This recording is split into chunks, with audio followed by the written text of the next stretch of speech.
Hey, everybody, welcome back. Devin, the OG, the original Grognard here for Lock and Load Publishing, and we are here. First day, San Diego Virtual Historicon 2021, and we are here playing World at War 85 on Tabletop Simulator, and we have with us as our erstwhile and ever-present instructor and award-winning designer, Keith Tracton. Hey, how are you all? And we have it looks like we have two very dedicated players with us today, known mostly as Rough Swordsman and Cyber Mage. So, gentlemen, go ahead and introduce yourselves. Oh, I'll go first. Hi, everyone. Rough Swordsman Wargamer here. I've decided to bite the bullet and finally get some experts to teach me how to play this game, which is burning a hole on my shelf so I can play and enjoy it. Well, we are glad to have you. And Cyber Mage? What? Why do I have a feeling he might have stepped AFK? All right. Well, that's okay. We'll just go ahead and jump into this anyways. Gentlemen, take it away. Keith, at your pleasure. All right. Well, Cyber Mage, I think, has been here before. So, is he there? I see the blue icon moving. So, Cyber Mage, you here? I can't hear you. Oh, okay. All right. So, I like to start when I'm teaching, a game with the shot, because that's sort of what everybody wants to do. So I'm going to put this M1 out here, this M1 Abrams platoon, and I'm going to grab a T80 platoon, and I'm going to put that at a very scary 3-hex range, and I'll tell you why. I'm going to zoom in a little bit, but I think Devin's going to do the master zoom on the Twitch there. So, for the benefit of those who haven't played the game, if you look at the counter, I'm looking at the M1 Abrams now, there's 5 number groupings. And the upper stuff is the stuff that shoots, and the lower stuff is the stuff that moves, defends, and assaults, which is sort of shooting, but not quite. So, because that includes movement. The upper left group, the upper left group is your armor piercing group, and the upper right group is your high explosive group. There's 3 types of targets. There's heavy armor, there's light armor, and there's soft targets. There are also vehicular soft targets, so they get the worst of both worlds. Light armor also gets the worst of both worlds. What I mean is, armor piercing is the only thing can attack heavy armor targets, and I'll tell you how to distinguish that when I get to the defense group. HE can be fired at anything that isn't a heavy armor target. So your upper left group is, in order, 11, 4, 5, is a range of 11, 4 of firepower, which is 4 dice you're going to roll, and a 5 or better to hit on each of those 4 dice. So it's 4 dice, we like to refer to as 4 dice to make 5, even though it's really 4 dice to make 5 or more. And then the high explosive would be a range of 5, 3 dice to make 5 or 6. Again, 5 or more. The lower left grouping is your defense grouping, and that's an armor and a save value. 4 dice, the 4 to make 5, the superscript, 5 or 6 again. The middle number is your circle there. That's your movement point allowance. That's 6. The color behind it can indicate whether it's amphibious or a transport, but in this case, I can show you. I'll show you that a little later. And then the lower right is the assault value, and again, it's the assault firepower of 2, and the 2 hit for the assault firepower, which is 4, 5, or 6. So you notice that's a little bit better than your regular firepower, because assault tends to be up close and personal. Assault is when you are actually entering the enemy hex and fighting in the same hex. So for those who played Nations at War, this is similar to, in terms of function, all the functions are there, pretty much the same. But in terms of the order, Nations at War, the high explosive value is in the lower left. So Dean, this is where it's a little tricky. That we moved everything up to be, everything that fires is on the top. So you don't look on the left side there. That's basically the only difference, is we swap the armor and the high explosive. Yeah, you've got everything on the top now, as opposed to... Yeah. Right. But we think it makes sense, etc. Now, you also notice there's an orange triangle to the left of that that wonderful image that Mark von Marshall put on there of the M1 Abrams tank. That is a special ability triangle, and they come in 5 flavors. This one is orange, which is composite or reactive armor, depending on which side it is, but they function the same. It basically gives them better protection against anti-tank guided missiles. Now, in Nations at War, it was World War II, you don't have anti-tank guided missiles. Here you do. What it does is it affects the 2-hit value of anti-tank guided missiles that are fired at you, and I will show you how you determine what an anti-tank guided missile is when it's fired. But right now, the most basic thing is you've got 2 tank platoons trading shots. So what I want one of you guys to do is I'm going to fire the armor piercing value from this M1, which is 4 dice to make, and any of those 4 dice that make a 5 or a 6 is a hit. And so on the Dice-O-Matic, I'll show you how to do this the first time because I'm going to roll and then you're going to roll it. On one of the Dice-O-Matic, you hit the 4. Either one will do. There you go. There's 4 dice. Okay. All right. And we see a 6. All right. So that's 1 hit. So the idea is you scored 1 hit. However, the T-80 has its armor value of 4 dice to make 5 in its lower left corner. Looks pretty similar, actually. So now I need somebody to make the armor roll for the T-80, and that's 4 dice. And again, every 5 or 6 will mitigate a hit. We only have to mitigate 1. So yeah, Dean, why don't you click the 4 there? There you go. Wow, 2 saves. Okay, so only 1 hit was scored. Let's say it was the other way around. Let's say the M1 had scored 2 hits and you would have saved 1 hit. Now 1 hit would have gotten through. The way damage works in this game is it's very similar to Nations at War in this respect, where the first hit's going to disrupt. The second hit is going to disrupt and reduce. And the third hit, you get a nice Rex marker. We call it a Rex marker because it's a platoon. It's not an individual tank. Sometimes people get lost in the, this is a single tank. It's not a single tank. It's a group. And it operates differently than, say, a single tank in MBT, one of my other favorite games. So that's basically combat in a nutshell. I'll show you a couple of special things. If I can find the M901, there it is. And I'll also find the Jeep Tow. And I'll also bring over the HQ because that's not a unit, but we need to do that. So here we are all in the middle of the map. Okay, so the special things here are, here's the M901 ITV. This is otherwise known as a nickname years ago, a cherry picker tow, because it has the tow unit itself is elevated above and they can hide behind ridges and fire it off. But you look at the value there, you see the green 4 for its armor piercing firepower. That green 4 indicates that it's an anti-tank guided missile. So if it was firing against the T-80, take that disrupt off. So would somebody fire the 4 dice to make 4 or better? Where are we? 4? Yeah, 4. There we go. All right. So again, we only get 1 hit. However, the defense here, instead of being 4 dice to make 5, because of the orange triangle, it's 4 dice to make 4. So if someone else would roll 4 dice to make 4 and see if we can get a 4, 5, or 6 on one of those dice.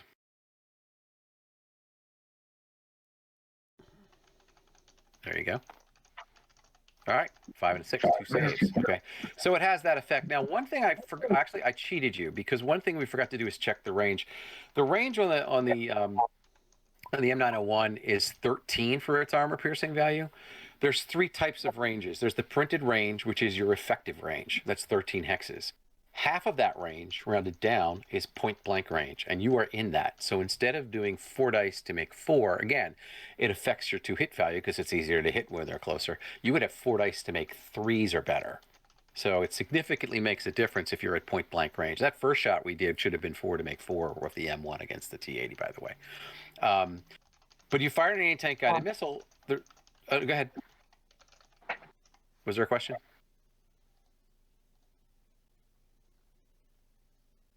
Oops. No, not from me. No. Oh, okay. All right. Let me. Oh crap! I just lost my screen. I'll be right back. Okay. Here we are. Okay. So one thing that, and if you notice the Jeep Tow for comparison, so now you've got a Jeep with a tow unit on it. The major difference here is that the Jeep itself, first of all, it doesn't have an HE value because all it's got is the tow. It doesn't have any machine guns or anything. The lower left, you see a gold circle with an S. That's a soft target. All right, so that can be attacked by HE, but not by armor piercing. The M901 has the worst of both worlds because it has a gold circle with a 6, and it might be a 5 or it might be a 6, but you're only going to see a 5 or a 6. That's a light armor target. It can be fired at by either the HE value or the armor piercing value of any unit. That's why I say they have the worst of both worlds. However, one thing that the ITV has that the Jeep Tow does not is the ITV has an assault value in the lower right corner. That means it can initiate an assault. The Jeep cannot initiate an assault. It doesn't have an assault value. Why would you want to drive Jeeps with tows into like an infantry fight, for example? That would just not be a great idea. They can be assaulted, but they don't get a response. They don't get a defensive die roll in assault. So but that's the basic combat things. One thing you won't have in Nations at War, since you don't have missiles, you don't have missile ammo supply. Here we have a missile ammo supply. So one of the things that's similar to Nations at War is, oops, I took too many cards here, is you're going to have a morale value for the formation. So this is Charlie Company of 1st of 11th ACR. And on the card, when you draw a card to see who goes, and you don't pick counters in this game, you draw a card. Same mechanic, basically. But on the card, it allows us room to put the morale training value, which is 7. So for a lot of game functions, we're going to use that 7. The 5 and the 4, by the way, the 5 is the command range of the headquarters. Let's say this were the U.S. headquarters. 5 hex, everything within 5 hexes would be in command at the appropriate time in the turn, and we'll go over that. But that 5 is there. If for some reason the HQ is reduced, and once it's reduced, it stays reduced the rest of the game, you would use your the gray 4 there as its command range. So it's reduced command range. But the 7, to go back to the 7 for a second here. So one of the things when we call for a morale training check, we're going to roll against that 7, and we want to roll a 7 or less on 2 dice 6. That's just, basically any kind of a check that we make for morale. There's a lot of different things. There's basically the kind of combat rolls we do is one type of combat roll. Then there's a single die roll will tend to be when you roll low, it's good. When you roll high, it's bad. And then there's the morale training rolls where you want to roll low. Versus whatever the training value is. So in this case, when an anti-tank guided missile unit fires, right after it fires, in this case is the M901, the first thing we have to do is make an ammo check. So if somebody would roll 2 die 6, just hit the 2 on the dice-o-matic there and see if you can get a 7 or less. Hold on. Oh, he's done it. Good. All right, 7. Now, let's say he missed. All right. He would get this wonderful reloading marker. He's not allowed to fire until he gets rid of that reloading marker. Now, when we get into the sequence of play, you'll see when all this happens. But basically, when you fire, that's when you may need to reload. When you take it off, it's the next time this formation is activated, you'll have a chance to take it off. However, depending on what your general missile ammo supply is, and there's 3 different categories, either you're going to take this right back off, in which case you're fresh, or it's going to be reduced to, for certain unit types, and this is one of them, low, means you have 1 more shot and then you will be out of ammo. Or in the case of, say we had a BMP, something that an infantry fighting vehicle, which tends to have fewer missiles. There, if you rolled against the reloading marker and failed, you would be out of ammo. And of course, if you have a low marker like this M901 might have, should it have failed its reloading roll, as soon as you use that last salvo, now you're out of ammo. And that's the ammo states in a nutshell. There's a table to summarize that. And of course, I'm here to indicate that. I like making people make ammo checks because it works out pretty well. It changes the character and the flavor of things. So the one thing you should realize is these anti-tank guided missiles, they're really powerful. And you kind of want to choose when you use them because they can run out of ammo really fast. Assault. Let me drag an infantry up here for this because they're really good for that. So you'll notice the infantry has much shorter anti-tank ranges. It's a soft target. It only moves 3, but it basically, it only pays 1 to move into each hex except for moving uphill. It has a nice assault value though.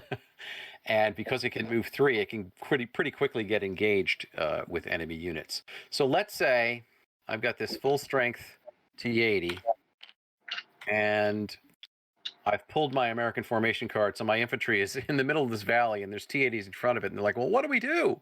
And they say, well, I'm going to select an assault action. Now, assault includes moving to the target, so if they were here, you know, they have 3 movement points. They could go 1, 2, 3. Entering the hex triggers the assault. However, moving to him, and I'm kind of going a little bit all over the place here, but like when you move, you're subject to opportunity fire. If an enemy unit doesn't have an ops complete marker, in other words, they're fresh, and they can see you, you're in line of sight, and they're in range, they may fire at you. 1 enemy unit can fire per hex that you move. And there's other things for loading and unloading. I don't think we have to do that too much in this because there isn't any Soviet infantry and there's very little U.S. infantry. But should we get to that, I'll go over that. We'll get you rolling pretty quickly here. So let's say, for whatever reason, the T80. Actually, let's start the infantry right adjacent. So this is not a special case. This is just a case of the first hex you move into triggers opportunity fire. But if it's an assault, that's the assault hex. There's no opportunity fire permitted because you're doing the assault. That's what triggers the assault. So here's the assault. The assault is both sides roll, and there are no saves. It is literally a knife fight. So the infantry, which is at a disadvantage here with an anti-tank, it's AP of 2 to make 5, well, point blank, 2 to make 4, is now absolutely a 2 to make 4 here. Devin likes to assault with his tanks because it evens out anything that the infantry might have. Mike on. So, It is the great equalizing force that the pack has. it's true. It's true because the pack tends to have numbers but be more lumbering, and NATO tends to have fewer numbers but be nimble. On the other hand, if you get caught, now you've got way fewer numbers. So the weight of numbers, you know, is something. But if you let NATO shoot at you without getting close, and I think in a lot of games people are like, well, what do I do when I get close? In this game, you assault. And sometimes it's worth taking the casualties because if he's dead and you're only out half a step, you still get the town. But the assault's very simple. So let's say Devin's T80s assault my infantry. Both sides are going to roll 2 to make 4. So if you guys would both hit, you know, a 2 on one of the dice-o-matic, and we're assuming that the Soviets are assaulting, so we'll read the red dice as the Soviets. Oh dear. A pair of 4s versus a 5 and a 6. So basically we've got 4 hits. So the idea is the Soviets have moved in from L13, which is, there's that arrow, from here. And they've moved into here to do the assault. And both sides have scored 2 hits. Well, there's no saves. So 2 hits means that the defender in this case is going to be reduced and disrupted. Or actually disrupted. I'm going to move him out. I think I'm going to move him out. Oh, they changed it. So now you have to actually unstack him. So reduced and disrupted, that's the defender. But the attacker is also reduced and disrupted. Okay, so who won? Well, the attacker has to score more hits than the defender has. Otherwise, they have to go back to the hex they started from. So Devin's T80s get their teeth kicked in, well, kicking teeth in. And that's the end result of our situation. Excuse me. Let's say only 1 hit had been scored against Devin, and he wins. All right, so now my platoon needs to retreat. And the idea is I need to retreat to one of the 3 hexes that's opposite the hex he entered if I can. And I'm not allowed to retreat adjacent to, so he has another unit here, adjacent to an enemy unit. So, you know, once it gets really tight in towns, people start to die because there's nowhere to retreat to.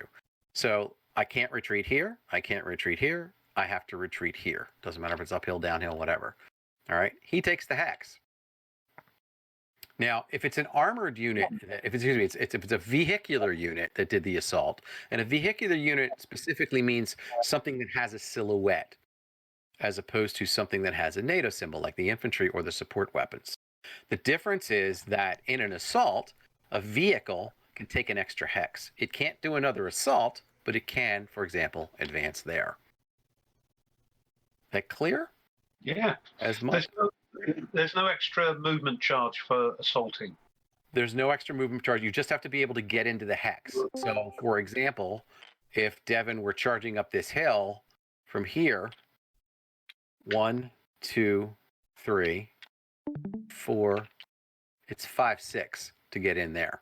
Right. And if he would get, in other words, let's say he kicked me out again, he would get that extra hex. So in effect, he's gone 7. But that's a bonus. That's why. Okay. All right. So we've actually covered 2 actions. Direct fire is when you just shoot. An assault is when you either enter an enemy hex or move and enter an enemy hex. And the movement, like any movement, whether it's a movement action, a pure movement action, which I'm about to go over, or movement prior to an assault, is subject to opportunity fire. So let's do a little opportunity fire here while we're here. Let's recreate this assault. Yeah, I get my disruption back. All right, so here's Devin at full strength, and he decides he wants to charge. And way over here are the Rat Patrol. Put him over here. So he goes 1, and the Jeep toes go, oh, wow, that infantry on the hill is in trouble, and they decide to fire. So the range is 1, 2, I say, well, how do we do range here? Tab, there we go. All right, so it's line of sight. 1, 2, 3, 4, 5, 6, 7, 8 is the range. Now, 13 is the range on the toe. Half of that rounded down is 6, so 8 means it's effective range. So it's 4 dice to make 4. There's no movement, moving target kind of a thing. It's a platoon. They're fighting it over the distance of whatever the entire move is, but the way the mechanic works out is it's hex by hex. So we get 1 shot. So if somebody would make a 4 dice to make 4 against Devin's tanks, that's our opportunity fire. And that's 3. You get 1 more. So and you got 1 hit on that. Okay, 2 hits. Okay, so you got 2 hits, and then somebody roll 4 dice to make 4 because of the reactive armor for the saves. This is we shorthand armor as saves. Oh, there we go. 3 saves. Okay, so Devin's been shot at. He has not been disrupted or reduced or both. He can continue to move. All right, now. The Jeep, by the way, gets marked ops complete because he did something. Where'd that go? Mic on. You're going to have to switch. In the upper left-hand corner, there's that little finger pointing upwards. Right. Yeah, that switches it out of the got tab. you. Yeah. Yep. Thank you for dropping that on. All right, so he's ops complete.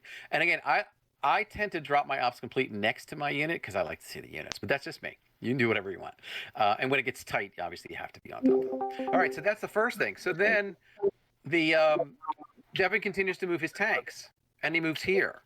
Well, the infantry themselves right now can do an opportunity fire. They've got, they're reduced, but they've got their law, their light anti-tank weapons, and they're on a hill, which is helpful because there actually is a bonus for that. Mic off. I'm sorry, there's a defensive bonus if you're fired at from that. So right now it's 2 dice to make 6. The range is 1, so point blank range is actually technically 0. So there is no point blank on range on that. So it's 2 dice to make 6. So would somebody roll 2 dice to make 6 for my poor infantry? My PBI? 2 dice. Yes, please. All right, the laws fail miserably. So Devin continues into the assault, and that's how that works. Okay, 1 shot per hex. And it's not even necessarily per movement point; it's per hex. So if it's like if you were moving uphill into this, it's going to be +1 to move uphill, +2 for the woods. So that's 3 to get into that hex. Only 1 shot, not 3 shots for a movement point. And that's opportunity fire. It happens anytime you move. Now, there is a move action, which is basically, let's say I don't want to assault. 1, 2, I want to move past him to get to the... Can you guys see it when I have it in the air like this? Yeah. Or do I have to drop it in every hex? Okay, 1, 2, 3, 4. It's so much Vassal, you have to click. So this is great. So let's say 1, 2, 5, 4, 5, 6. And that's your move. That's a movement action. Now, it includes loading and unloading. The distinction is in assault, the movement portion... I don't want to go there. That's an advanced thing. So a move action is basically just moving. But you can... people have asked and whether we've codified this in the rules, and you can sort of turn a move action into an assault action if you realize that you're like 1, 2, 3, 4, and you're like, oh no, I really want to assault him when you started moving and you thought you were going to move. That's okay. Some people may want to play it strict. I've never played it strict. It's like if you want to turn it into assault, you turn it into assault. Jeff Schulte, my lead playtester, and I do that all the time. It's not a problem. If your opponent thinks it's a problem, that's between you guys. But I officially, I don't think it's a problem. So you have a move that just has move. You have the assault that has a movement portion.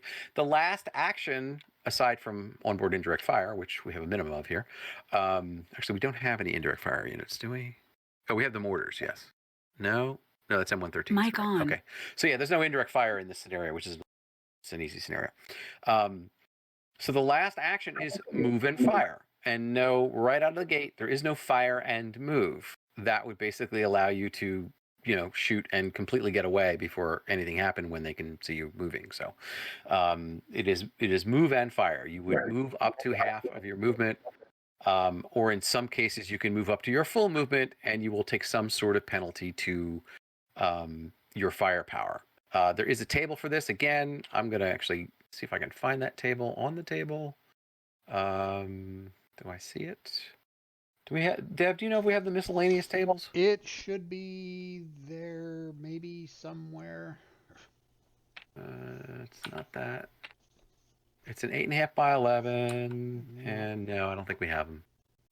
Okay, but the basic idea is we can flip for the second slide. Let's see. Yeah, but that's the optional thermal imaging. That's the thermal imaging. Yeah. Yeah, and it'd be an 8.5 by 11. So all right, but anyway, well, Dean, you have the game there. It's player aid number 5. It's the miscellaneous tables. Should be the move and fire table. It's also in the rules. But the basic idea is that a normal unit, let's say an infantry, everybody can move and fire to start with. If you don't have gun stabilization, which is most things, then you suffer severe penalties and you may not move more than half, but you have to move at least 1. So in this case, his movement is 3. So, and we do round up for this. So he can basically, I'm sorry, we do round down as well. So he can move 1 and still fire. So if this T-80 were here for some reason and he wanted to move 1 and fire, he would. However, the penalty for just a general everyday unit, if they move up to half their movement, they are going to lose 2 firepower dice with a minimum of 1. So that 2 to make 5 on his armor piercing grouping would become actually 0, but the minimum is 1. So 1 to make 5. So you can only go as low as 1, so sometimes it's worth it. If you have something like the M1 Abrams or the T-80, now if you take a look at their firepower numbers, because move and fire affects the firepower number, they're orange for both high explosive and for armor piercing. That's enhanced move and fire. But there's a difference between the enhanced move and fire for NATO, where they had 3D stabilization, and the enhanced move and fire for the Soviet and the PaK tanks, where they had 2D stabilization that really was meant to bring the gun back to the same level it was at after the autoloader kicked it all the way up to load it. So you do still have a move and fire advantage with the Soviets, but you have a much better one with NATO, which is one of those things that makes them nimble.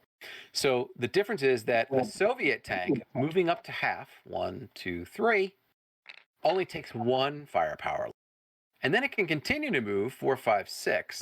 If you decide to go 6 and still fire, that's the enhancement. But you lose 2 dice. So now that I'm going to bring this back here, so in case it's in the middle of the frame. I don't know if you're zooming in, but the armor piercing group for the T-80 says 3 dice to make 4. That would be, if you moved 6, 1 dice to make 4. However, moving 6 and throwing a die out there, especially since it's a 50-50 shot, a lot of people do it. It's part of what makes the Soviets scary. Now the M1s, of which there's never an, that's slightly different. NATO can go 3, that's their move, and fire with no penalty. So you still have 4, you can move 3 and still do 4 to make 5. Now, the tricky part here is people are like, well, I'm subject to opportunity fire getting that 3. I'm like, yes, you are. It's a calculated risk, but that's part of what it is do you want to take it on the armor before you take your shot? However, they can move up to 6, their full movement in this case, and only lose 1 die. So they still have 3 dice to make 5 if they move 6. So to be able to change your position by that much and still fire with a significant amount of firepower is a real advantage for NATO. Being able to do that with 10 units, each throwing 1 die out there, that's the Soviet threat. So we've covered movement. Movement's pretty basic in terms of the terrain effects. I'll go over this map really fast. Rough terrain here. That's the most expensive thing. It's 3 for infantry. I mean, it's 2 for infantry. It's 3 for armor. Woods are 1 for infantry, 2 for armor. Uphill is +1 for everybody, including infantry. Cultivated is 2 for armor and 1 for infantry. And then cities are, again, 1 for infantry, 2 for armor. Roads, however, if you move from, if you move across a road hex side, it's only 1 for whatever you're doing. Okay, roads coming in. That includes moving uphill. So if you're going uphill here, that's only 1. You may not move into all water hexes with these units. You may not cross rivers with these units. None of them are amphibious. Coming across a bridge does not cost any extra, but you do have to use the road. You may not assault across a river hex side because you're not amphibious. You may assault across a bridge. There are penalties to the attacker because, well, now you're doing the whole a bridge too far thing, trying to send Grabner's reconnaissance battalion across against the Piats. Mic on. I think that pretty much covers it for this map. So that's, there is one thing about, I will tell you this, there is obscuring and blocking terrain for line of sight. I don't get too much on the line of sight just yet. There's only 2 levels on this map. There's ground level where these units are. And then there's hill, which is level 2, not level 1, because the tops of the cities and the tops of the woods are at level 1. So you have this unit height. What height is the unit at when it's there? That's 0. That's 2. And it's still at level 2. But the obstacle height in this hex is 3 because the woods go up by 1. So on the terrain effects chart, you'll see unit height versus obstacle height. The obstacle height affects line of sight. Mic off. The unit height affects where the unit is in determining line of sight as well.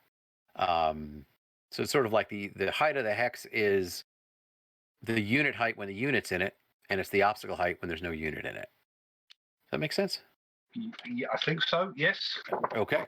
Line of sight is basic triangular. Actually, let me go over the actions again before I forget. I'll give you some of the actions. So we have move, we have fire, which is just, I can see you, I'm going to shoot. And then I'm going to be ops complete. So you're at your maximum your maximum effectiveness. So there's move and fire, there's fire, there's assault. There is one more action, which is onboard indirect fire, but we don't have any indirect fire units. As I said, it's not much more difficult other than you kind of have to have a spotter like Nations at War. It's just in Nations at War, there's only offboard. No, there is onboard. There's mortars, where it's like you either have mortars or you have artillery. Here you have mortars and other artillery that can be used on the board. But there's a minimum range for those. I won't get into that. Mic on. Sequence of play. Let's kind of do that real fast. That's over here. So, have you guys played with Tabletop Simulator before? Yes, but it doesn't make me any good at it. Okay, well, I'm going to give you a tip. Yep. If you put your cursor, you see all the way on the right there on the tray next to the rules, right in the middle is the sequence of play. If you put your cursor over that and you hit the Option key, it should put it really big and flat against your screen. It's the Alt key for non-Mac users. I'm sorry, it's the Alt key for non-Mac users. I'm sorry. I'm actually on a PC keyboard on a Mac. That works. It's not even Alt. It's a Windows key. It says Windows. So, but if you do that, then it whatever it is, it could be a counter, it could be a die, it could be a chart, it could be a table. It makes it nice and big and flat and readable. So the sequence of play is pretty simple. It looks really complex, but that's because when I wrote this, I'm like, I want to have all the options in one place and in order because the order matters for a lot of things. But it basically works similarly to Nations at War. It's just on the very first turn of any scenario in World at War 85, if the scenario designates one side or one formation or another as having the initiative, the game starts with an initiative phase, which basically is a free formation activation. Some of the Nations at War scenarios have that. Where right, and what happened? Yeah, we decided to codify it because there were so many scenarios that we were considering it in. We basically said, let's just put it in the scenario rules and then have a phase for it that's only on turn 1. So there can be 2 formations. There can be Nicholas Michon is one of the team on Blood and Fury, and he, literally right before this, we were finalizing a scenario rule for one of the scenarios in Blood and Fury, and he's got it where the initiative phase is interrupted with the placement of Soviet smoke. So like 2 British formations go, and then the Soviets lay smoke, and then 2 Soviet formations go. So you've got the thing, everybody's moving right out of the gate. And then you start the first turn. It's like, that's all before the first turn. And I alternately use it's before the first turn and it's part of the first turn. It's both. People have, come down on me for my phrasing, and I'm actually not really good at English. That's why I have a writer on the team now, but I didn't have one for the first pass, so I apologize in advance. So anyway, the first thing is initiative, and in this scenario, the Soviets do get the initiative, which means they get to place themselves on, get on the map, get a jump on things. And then comes the operations phase. The operations phase is, in Nations at War, you would start pulling chips from the cup. Here you start pulling cards from the deck. The different types of operation cards, obviously, if you pick an end operations card, the first time you pick an end operations card, nothing happens. The second end operations card ends the operations phase. And that's significant because sometimes you have 3 cards, but it's always the second one that ends the phase. When there's 3 cards in a scenario, it tends to be there's a lot of formations, and it sort of chops it up into a little more manageable of a situation. So right now we only have formation cards and end operation cards in the deck, but we have one additional card, which is the battlefield event. Devin, are we playing with the battlefield event card? No, I decided since this is an introductory game. Right. Okay. For introductory games, you don't have the battlefield events. Battlefield events are that are just sort of like random events that are fun. So we're not playing with the battlefield event card, but so basically I have end operations cards and the formation cards. The U.S. has 2 activation cards, formation cards, and the Soviets have 1. And that's significant because it reflects the OODA loop, basically, of NATO versus the Soviets. That's where I say the Soviets have more units. They have like 10 T-80s, 9 T-80s, platoons. They've got 3 full companies. But they only have the 1 activation, so they kind of have to time things right. And it may take them a little longer to maneuver, but once they get there, if they all get there at once, it can be kind of devastating.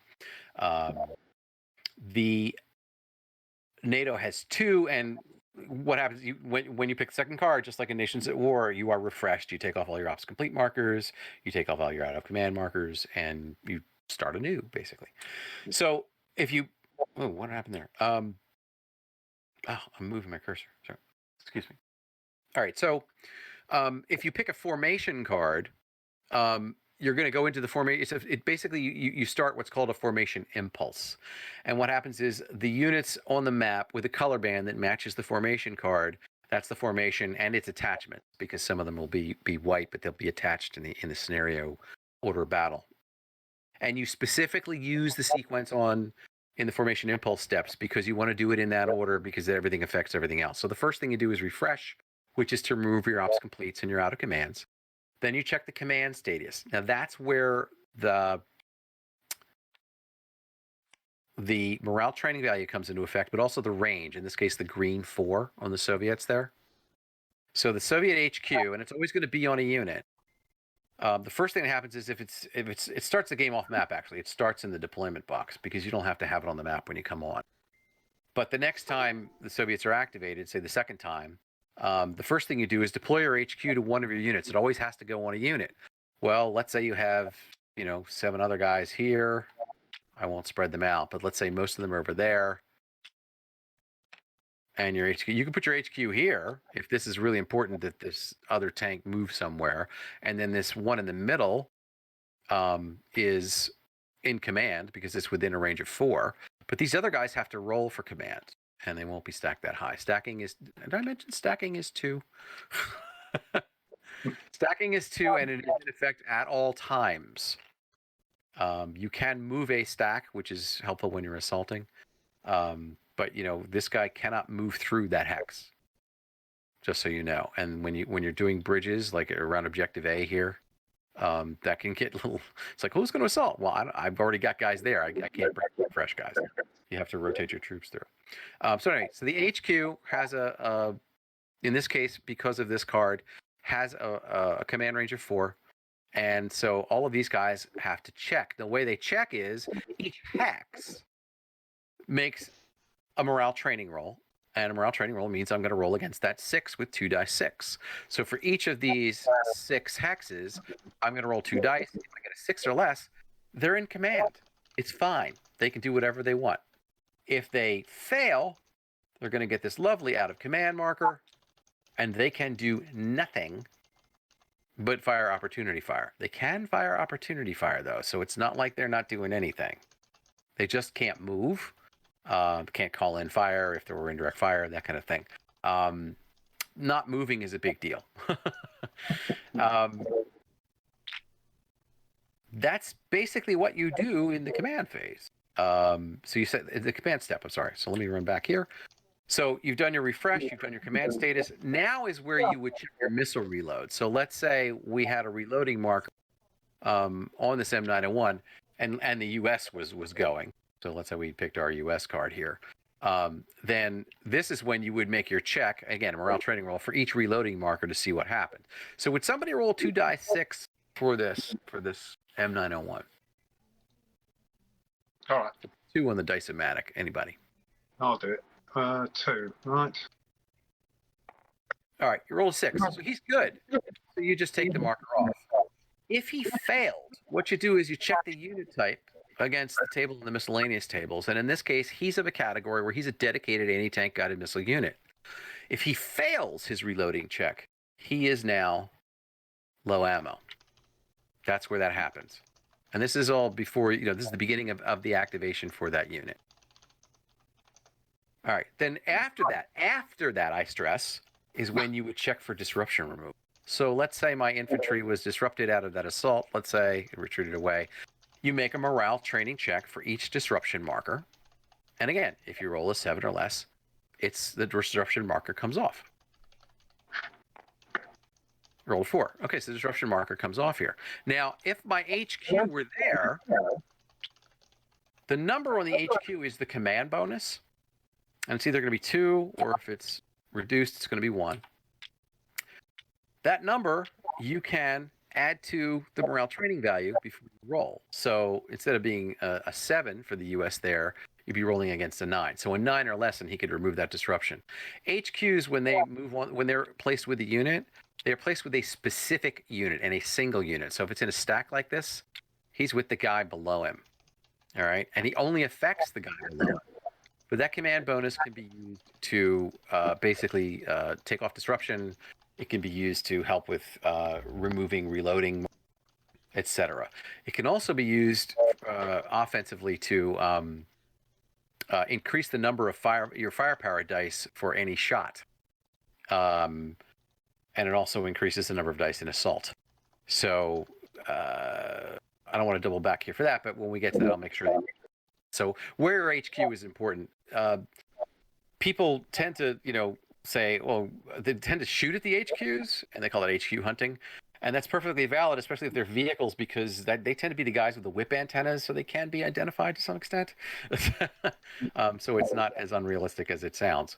On the other hand, whether you put your HQ in the front or whether you put your HQ in the back or whether you move it around so that you can remove disruptions, that's up to you. And that's part of it, is where it's not actually the specific command team, it's where the resources are being applied. It could be we're sending more ammo to these guys. It could be we're sending the adjutant to these guys to help them reorganize, whatever it happens to be. There's a lot of role playing behind that, but it works out really well. But they do have to be assigned, or rather deployed is the name it is, to a specific unit. All right, so it's refresh, command status, missile reload, disruption removal. Should you have any off-order artillery, you can do up to 2 of them in the next step, and that can be spotted for by any recon unit, which is a red special ability triangle, which we don't have any guys here in this one, or an HQ. Then we get to actions. Finally is the action I was talking about, which is movement, direct fire, move and fire, or assault, or onboard and direct fire. Once each of your units has done whatever, an action, it's going to be ops complete. Complete marker on it, okay? If it's ops complete, it can't move, it can't fire, it can't op fire, can't do anything, okay? It's basically done. It's spent for the moment, if you will. You do not have to do any actions just because your formation is activated. You can say, I'm done. And anything that does not have an ops complete marker may still opportunity fire, for example. And that's one of the things you do is you consider, do you want to Overwatch? Well, yeah, I do. So I'm not going to fire this guy. I'm going to wait for the Russians to come at him and I'm going to shoot some. That ops complete marker will come off the next time the formation is activated. Say the US picks their second card, because that's the refresh step. That's the first thing that happened. Or when the operations phase completes and we go to the last phase of the turn, which is the marker removal phase, everybody's ops complete markers and out of command markers come off. All right. So once you pick the second ops phase end marker, op phase ends, you go to marker removal. Marker removal is our logistical maintenance phase. Basically, in this game, we're going to be taking off, like I said, taking off the ops complete markers, taking off the out of command markers. We do not remove the disruption markers. Sometimes people try to do that. If we start a fire accidentally, this is where we would check to see if it goes out, if it spreads, etc. If you happen to hit a hex with an HQ, I'll go over combat results for that. One of the combat results is suppressed, and suppressed means it's off the map. You would move it from the suppressed box off map. There's the red box in the let me do this. The red box on either side here. That's a suppressed box for HQ. At the end of the turn during marker removal, it gets moved to the deployment box because then it's ready to deploy to the map, which is actually where they start the game too. Once they're deployed to the map, they stay on the map until they're pressed. But you could, like I said, each turn you can redeploy them to another unit, so they never have to stay in the same hex. So they're very flexible, which is sort of what we like about this. That is the detail view of a turn. Okay, the summary is you have initiative on the first turn. Anybody's got initiative, which is a Russian in this case, does a formation impulse. You start picking cards. If you pick an end ops, the second end ops ends the phase. If you pick a formation, you do a formation impulse where you do your, you basically do your sequence of put your HQ down, remove any, check any reload markers, check any disruptions to get them off, and then you would do your actions: move and fire, assault, fire. Rinse and repeat. End of the phase, marker removal, and Bob's your uncle, as they say. Keith, you should probably touch on real quick what happens if a formation does not activate in a turn when both end ops happens. Okay, so the Soviets have one card, and both end ops arcs come up, and the U.S. has gone twice. What happens? Well, what we do is we pull one of the end ops cards, and we put the Soviet HQ. We pull it off the map, and some people call this a disadvantage. I'm like, well, they are sort of disorganized. That's why they didn't go. And we drop that there. And then we shuffle the deck and we start to pull cards. And when the Soviet but the turn can't end because that card's not in the deck. Until the Soviet until that HQ gets deployed from that card onto the map, which means that the card has come out, the turn cannot end. So you're guaranteed to go once every other turn. Now, it happens occasionally with 5 cards. Was this 5 cards in the deck? It can happen. Yeah. And the next turn could start with NATO getting 2. You could get 4 NATO activations in a row, and it's a sorry thing for the Soviets. But like I said, this scenario is short enough that you can kind of turn that around and say, all right, let's try this again. If it demoralizes you, I keep fighting. Because I'm like, fine, you got 4 in a row, but I'm going to get 1, and I'm going to get you. Again, similar thing in Nations at War. You pull one of the formations out that hasn't and you can't. And one of the cards, because you use cards in Nations at War. Right. Yeah, they actually did do a set of cards for that. That's true. Yeah, Yes. yeah. So you pull out the formation, stick it on the ops complete, and that doesn't go back in until you pull the card of that formation. So it's a similar thing. Yeah. Yes, very similar. Yeah. We had to rewrite the language a bit just because the feedback we got over over a period of time was kind of like it wasn't as clear as it should have been. And again, that was me, and so that's all me. I apologize for that, but we've rectified that since, I think. And yeah, it is very similar in that respect. But we're hoping it's clear. That's the main thing. My thing is to make small systems clear. They add up to something that feels complicated, but it's not complicated. Any individual step is not complicated. All right. Are you guys both familiar with this scenario at all? Or at all? Could be. So this I'll give you the evidence. This scenario is the Americans, the 11th Armored Cavalry is tasked with slowing down the Soviets. This particular bridge around Objective A, they really don't want them to get this for as long as possible. I mean, it's just a question of numbers and that. So the victory conditions are very simple.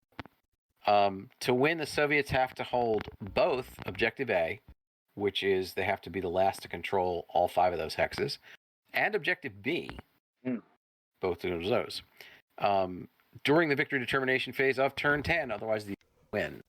So in other words, at the end of turn 10, if the Soviets either are in or were the last to pass through those 7 hexes, then they win. It's harder than it sounds because there's not a lot of U.S. units, but they have 2 improved positions. And where those improved positions are, by the way, mitigate the first hit for the defender, period. So you've got to get at least 2 hits against them. Here's a modifier I didn't tell you about. And again, I'm not going over. There is on the left in the middle is the direct fire modifiers. Some of them are kind of helpful. There's the HQ bonus. There's point blank range. That's helpful. The Soviets specifically have Volley Fire. And what that means is if they are doing a direct fire action, and it's not a move and fire, it's a direct fire. In other words, they're sitting there with 2 tank units. The top guy fires and gets a +1 die bonus from the bottom one. They're both ops complete. So now instead of 3 dice to make 4, it's 4 dice to make 4. And it's actually, it was a tactic the Soviets used to, to increase the volume of fire. But in the way it manifests in this game is it's very helpful against improved positions because that you need to have that extra die to get past the improved position to be able to kill them on the first salvo, which you may or may not be able to do. I mean, you have to get really lucky to do that. But in the game of chip away, as sometimes I call it when you're in an improved position, that extra die makes a difference. So that's a tactic you can use, but you have to A, be stacked and B, not do anything else. It has to be direct fire.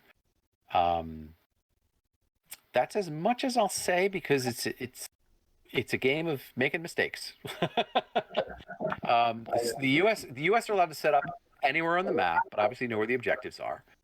The Soviets, importantly enough, are allowed to enter on the east edge, which is the edge toward the turn record chart, that entire edge, and the north edge of map 1. Now, map 1 is the right map, and up in the middle of the center of the top there. Oops, hang on, I gotta get my thing back here. How come it's not? How come my tab key's not giving me the arrow, Dev? What on the left-hand side? What is your highlighted column? It's the hand. It's a grab hand. At the very top. Yeah. Then the tab should work. All right. Well, that's what I wanted. That one there. So that's the lower left corner of map 1, the physical map 1. So basically, right above that, the Soviets are allowed to enter basically along that top edge of just map 1, not map 2. That's what I've seen some playbacks where people have come in on map 2 because they saw north edge of 1 and they thought that was the whole map, which is fine actually. It's an interesting variation and a tough call, but it was really scary because then you ended up with Soviets on the west side of the bridge, and I'm like, wow, I never anticipated that. Scenario held up, which was nice. So the Soviets are coming in basically on the east and the northeast. where the Americans set up, that's the tricky part. The improved positions, I can suggest. I tend to put one forward, and I think just about everybody puts one at the bridge, either on the near side or on the far side, as sort of a last bastion, a la Zulu.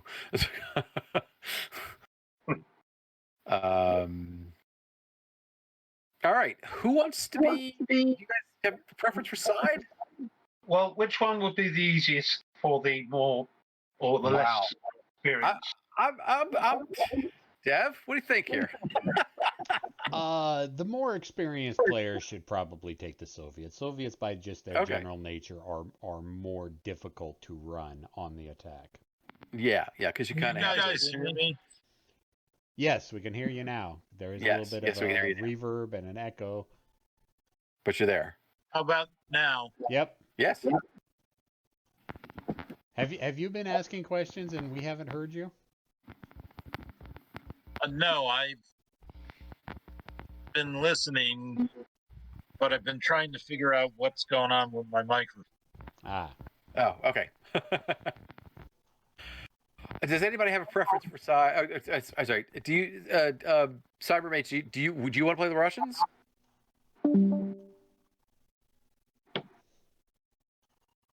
Everybody there? I'm here. And what? Can I ask a quick question? It's nothing to do with this. Is it okay for me to quit Discord because it keeps dinging, or will it disconnect me? I don't know. Well, it won't disconnect you from Tabletop Simulator, but it's the audio channel. Right. Is there any way to mute it then? Because every time a message comes in, you get that thing. Yeah. You can mute yourself. I don't know if you can. Can you mute him? I think you can. Can I? Hang on. Notifications. I don't mind, but as long as it's not. Yeah, you can disable desktop notifications. Gonna have to be now.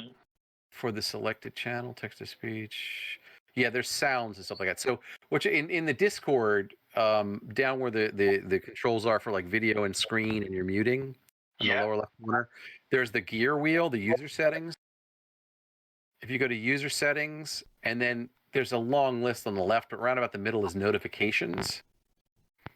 And I think you can put deafen, which is the second sound thing toward the bottom, and that will turn off pings. That's already on. That's already on. Then I would turn off the sounds for. Hold on. Got it. Enable desktop notifications. There we go. There we go.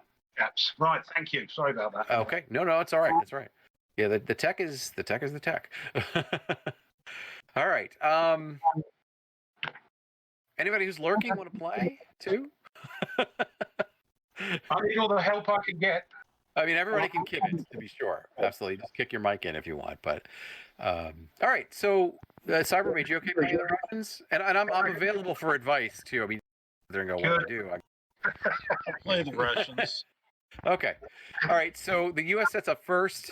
They have two improved positions. Improved positions can hold the two units that would be stacked there. Here's one very important thing I actually should tell the American player. The way damage works is that if you shoot into a hex that has a stack, and let's say you're shooting at a tank, and there is another unit there with it, another something else that can be affected by an armor piercing firepower, and you get more hits than it takes to kill that tank, the excess hits go on the other unit. And that means that stacking can be risky. It applies to the Soviets a bit, so they have the choice of, do I stack and do Volley Fire and be a little more vulnerable, or do I not stack and do Volley Fire and charge him and assault or whatever? It's part of the tactical options that are involved. For the U.S., it can be a little tricky, though. You don't necessarily want to stack your M1 with another vehicle because that makes more out of them. That's to say, they're nimble, but they kind of spread out a bit. So, all right, Dean, you want to take a crack at it, and we'll get you set up. So I'm defending A and B, yeah? Yes, that's correct. So that would mean I'd need to set up somewhere in that vicinity. Yes. And you have the ring of hills. Yes. Right. So. One thing I should mention about hills, you may only fire off a hill. In other words, the white outline is the contour. So you've got to be in a hex with a white outline in order to see off the hex back. It's sort of like a plateau in that respect. I'm not sure if it's you or me. Maybe Devon can say something, but you keep cutting out and there's a hum behind your vocals. So. Oh. Yeah, Devon, tell them about hills. Okay, so basically hills, to fire off of hills, you have to be on the ridge line. So, right. For example, on the edge. Yeah, you have to be right along the edge where the white curvature. Yeah, you have to be in a hex with a white outline. I gotcha. Yeah. Right. So, what have we got here? And remember, you don't know which edge, either the east or the north of map 1, that the Soviets are going to be coming on. Or both. However, that would make their command control. So I've got the right amount of units here. That's all I've got, is it? Yes. Oh. Well, you've got 2 M1s, and you've got an ITO, and you've got a Jeepto. That's a lot of firepower. You also have an infantry tow, which is a support weapon. I didn't go over support weapons, but your infantry tow, which is next to the M113. Yeah. There. Yes. That gets deployed. It can only get deployed to the infantry because it's an infantry support weapon. The little triangle at the bottom, or the little diamond at the bottom says INF. So you just give it to the infantry. It stacks on top. It can fire right before or right after the infantry does, or instead of the infantry, but it suffers the fate of the infantry. It doesn't get separate after that. It's basically additional firepower. It, too, is subject to ammo depletion. However, because there's the infantry teams actually had like a truck load, that's not going to run out in the space of scenario. So if they're reloading, it just more stuff from the truck. So when they, make their reloading check, if they fail their reloading check, they just keep the reloading mark again later. Never going to be out of ammo, which is really helpful. I got most of that, Keith. Hang on, let me try something here. Yeah, are you using a headset or mic off the webcam, Keith? I'm studio mic. Yeah, because every once in a while, for about a quarter of a second, it'll go silent as if it's not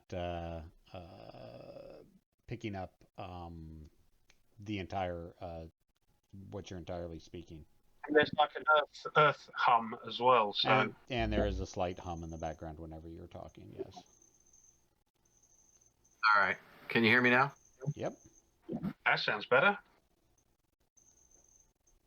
Yeah, don't depart. So tanks on hills, good idea or bad idea? I'm not very au fait with modern, in inverted commas, weapons.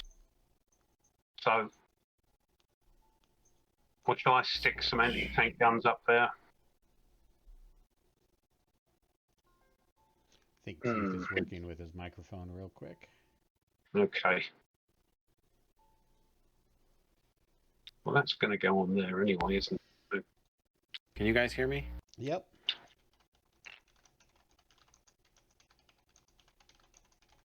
Sure can. Okay.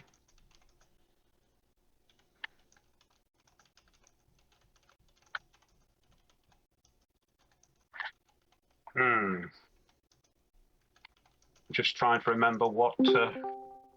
I'm still getting them.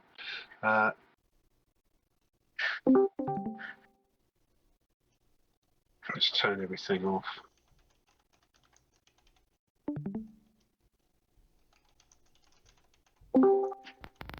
Can you guys hear me? Just.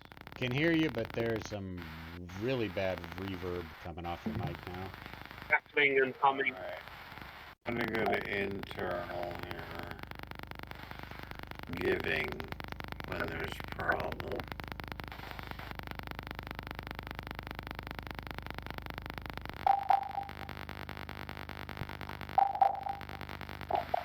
All right, can you hear me now? That's not any good, Keith. That's not good. Not very well. Oh my goodness. Sounds like you've had All right.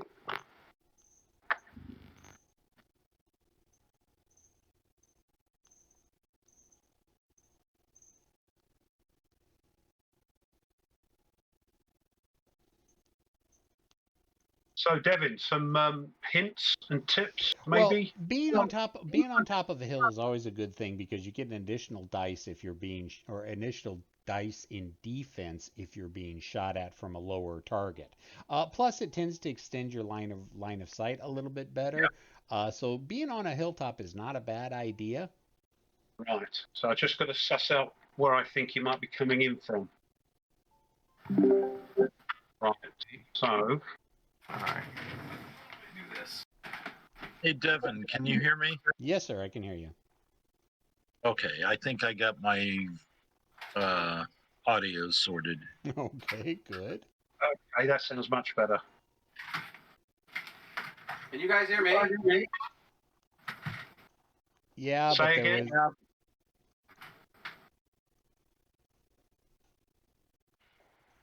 I could hear you. You can hear me? Yep, That's I better. can hear you, Keith. Yeah. Okay. Discord is like, if there's a problem with audio, it is totally unforgiving in terms of switching. So I almost went to my backup microphone. But if you guys are hearing me open air, there you go. Yeah, this sounds like it's a little bit better than you occasionally cutting out there and having a little bit of reverb in the background. Yeah, I think my studio mic is dying, which is annoying. Ah, that could very well be. That reverb could be electronic background noise of it failing. So the M113, that's what sort of unit is that? That is, it's basically an APC, an armored personnel carrier. It's to move your infantry around if they're going to move more than 3. You can tell it's a transport, which is a class of units, because its movement value, it has a green background there. It's under the 6. It basically it can spend half its movement to move to the infantry and pick it up, and then end there. Or if it starts in the hex of the infantry, it can pick it up and they can both move, and pick it up, and then it moves 3 with the infantry. The infantry can move 1, and it can move up to 3 and still load. Unloading is the reverse of that. You can just unload in the same hex or an adjacent hex for the cost of 3 for the M113, and it can move off, or it can just stay where it is. The act of loading or unloading can trigger opportunity fire. Right. Okay. So the M113 tends to hang out. Yeah, I was going to say put them near each other. Yeah. Yes. I don't know. Yeah, that's what I usually say when I'm setting up for this. The other thing about infantry, and I didn't tell you this, soft targets, the S target, the infantry, and the Jeep tow, they derive their defensive roles from the terrain they're in. So in the open, they don't get a defensive role. They don't get an armor roll. If they're in woods, they'll get 1. If they're in city, they'll get 2 dice. And those dice are always to get a 5 or a 6 to save. So defensive dice is similar to armor dice. The terrain dice will add to the armor of anything that has armor. So yeah, that's a good spot. And I would put But yeah, don't forget your tow, your infantry tow, to put that on top of the infantry there. On top, right? Yeah. All right. If you guys will excuse me for a moment. Yeah. Hang on a second.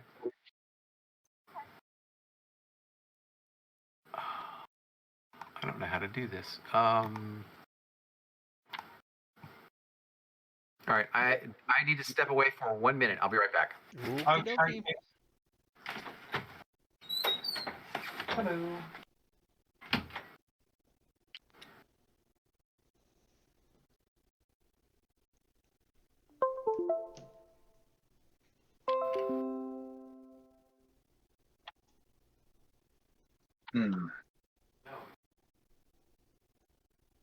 Yeah, we want the Jeep tow.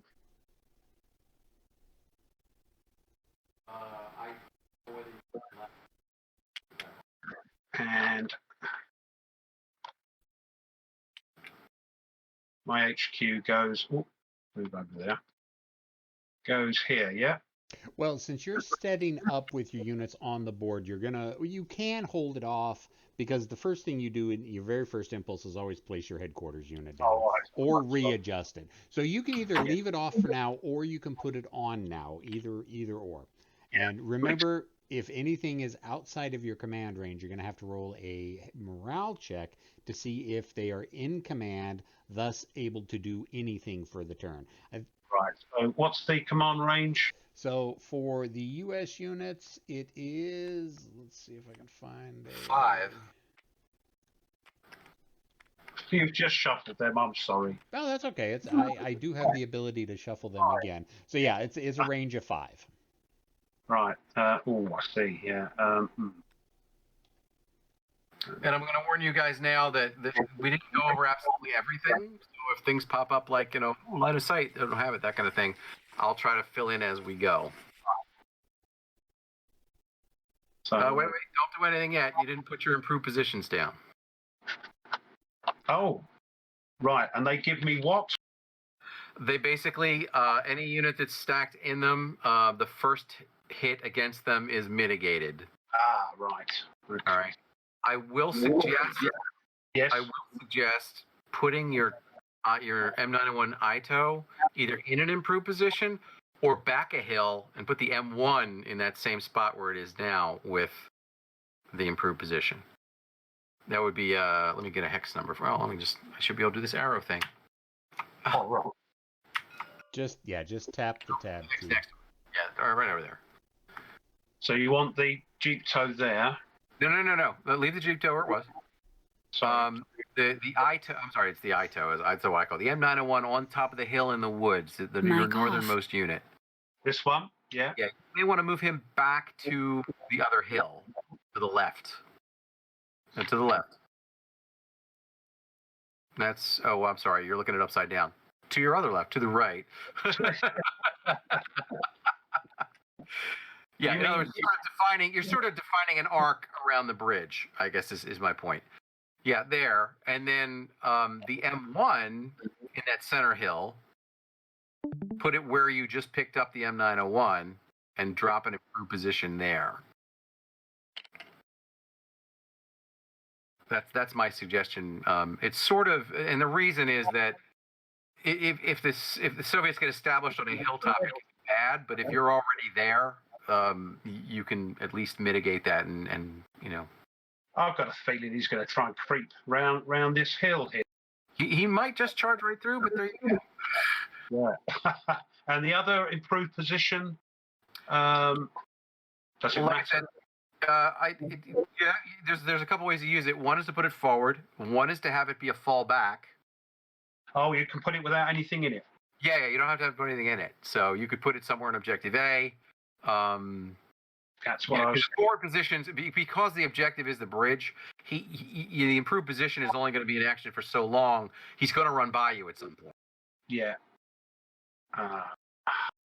And you can either defend on, like I said, on that side of the bridge or the other side of the bridge. It depends on how much you have left by the time you get there. Yeah.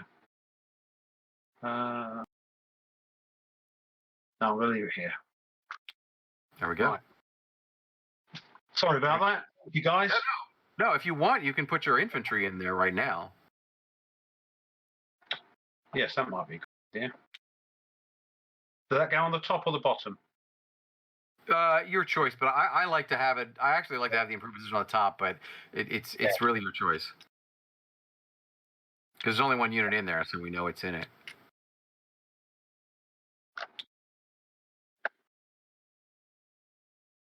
For the folks watching at home. Yeah, do apologize. No. It's a learning. This is the learning game. This is that we want to get rough swordsmen hooked on this. I want to be hooked on it. It's just I've read the manual. I've pushed bits about, but yeah, I need to play it with somebody, I think. Yeah, and these games always end up being, as Devin will testify, never what we expect. Yeah. The one thing that I see difficult about this position is where to place the headquarters to get everybody in command range, and it's not going to happen with this layout. So. But it doesn't have to. Think No, about it this doesn't way. have to. Guys It in the doesn't. back, the infantry in the back, they don't need to be in command right now. Yeah, that's what I would think. It's more the arc in the front, and what that might do is you might want to move that M901 closer if you think he's going to show up on that northern hill. I'll put it this way: if you have the M901, my problem with the M101 personally is the M901's that one where you have your cursor there. So this is, let me see if I can hit this with the. Yeah, I got it. Yeah. Yeah, the one over here. So that it's so light that if anything gets a shot at it at anywhere near normal range, it's probably going to die in the woods. Yeah. So the trick is, to get its salvo from it out there first. So if you move it closer, let's say you put the HQ in objective B, with the Jeep tow, that'd be kind of funny actually. Now you've got everybody in command. If you move that M901 a couple hexes closer,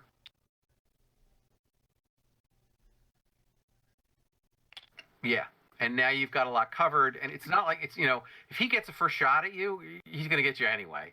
If you get one shot, he still might get you because there's 9 teams coming from somewhere. So it's the key is to get the first shot. One of the heavy influences for this game was Avalon Hill's Arab's Early Wars, which was the culmination of the Panzerblitz, Panzerleader classic system. I mean, they've done there's other modern ones that have been done, and there's a combination one like Panzer X or something like that are really cool. But that was the published culmination. And in the designer notes there was so much good information. It was from 1973, but still the studies that they were looking at from World War II, which said that the side that opens fire first, even if they're outnumbered 2-1, it's as if they outnumbered the enemy 5-1. And that's kind of significant, but the cards factor in. Yeah. Just a little designer note there. Yeah, no. That's me done, isn't it? Yeah, I guess. Now remember, your M1s, they have a lot of flexibility. They can move pretty far and still shoot, so don't sweat it too much. What I say to people, well, actually, I think what I say more to Devin than I say to people in general is that, the thing about the M1s is people are like, oh, they are expecting M1A1s with a 1-2 gun, and they just don't have them. But they are still a very, very, very good tank. But I explain, because there's so few of them, you need to fight them, which means you need to know when to move, you need to know when to shoot, you need to know when to run. You need to integrate with the rest of the defense. It really is a combined arms defense you're setting up here. There's no one unit that can handle 9 to 80 battalions. So wherever you've got to plug the gap wherever it comes through. Right. And it's not even so much that. You might want to let him run by and just shoot him when he gets in the kill sack in the middle there. What, lure him in? Well, we're talking about it out loud, so it's it's kind of like Jim Thorpe saying, we're going to go around to the right, and then you go around to the right. But he's making notes. He's making notes, right. But like I said, it's a friendly game. It's a learning game. So we want to talk about it. We don't want to conceal it.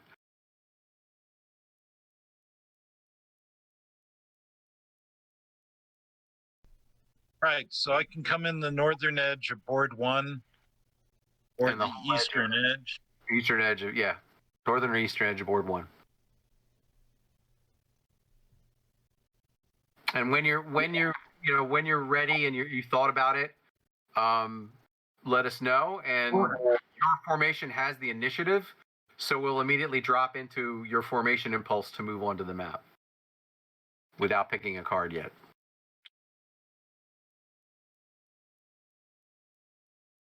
Well, there's a nice big hill. So 1, 2, 3, 4, 5. Yeah. He's played this before, isn't he? That's all good. Then he knows what he's getting. If he's played it before, he knows what he's getting into with the Soviets. It's like it's feast or famine. For Tabletop Simulator, if you look at the shadow of the unit when you're moving it, when you pick it up, if you center that shadow in the hex grid and then drop the counter, it'll drop right where you want it. So don't look at the piece, look at the shadow, and that way you'll make sure you can get inside the hexes. But again, it's one thing I like about Tabletop Simulator is it's really like a board.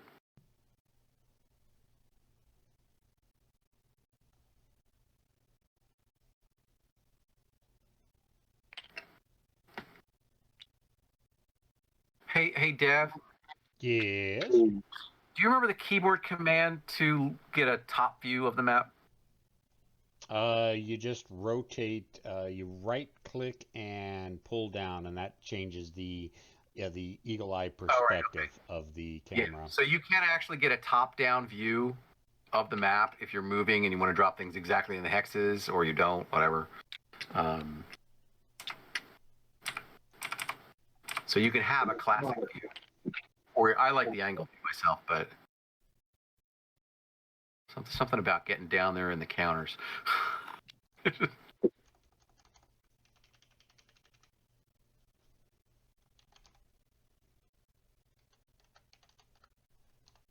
He's being very cagey.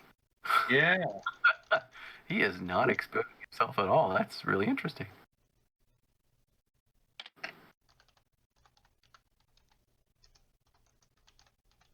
All right, I'm done. Okay. So what we do is I tend to do, this is up to you guys, but if an entire formation moves and it's nowhere near anybody, I'll just drop one ops complete for the whole thing. That's just me. Makes sense. Yeah. All right, so we've done our initiative. Now we pull the first card. We're into the operations phase.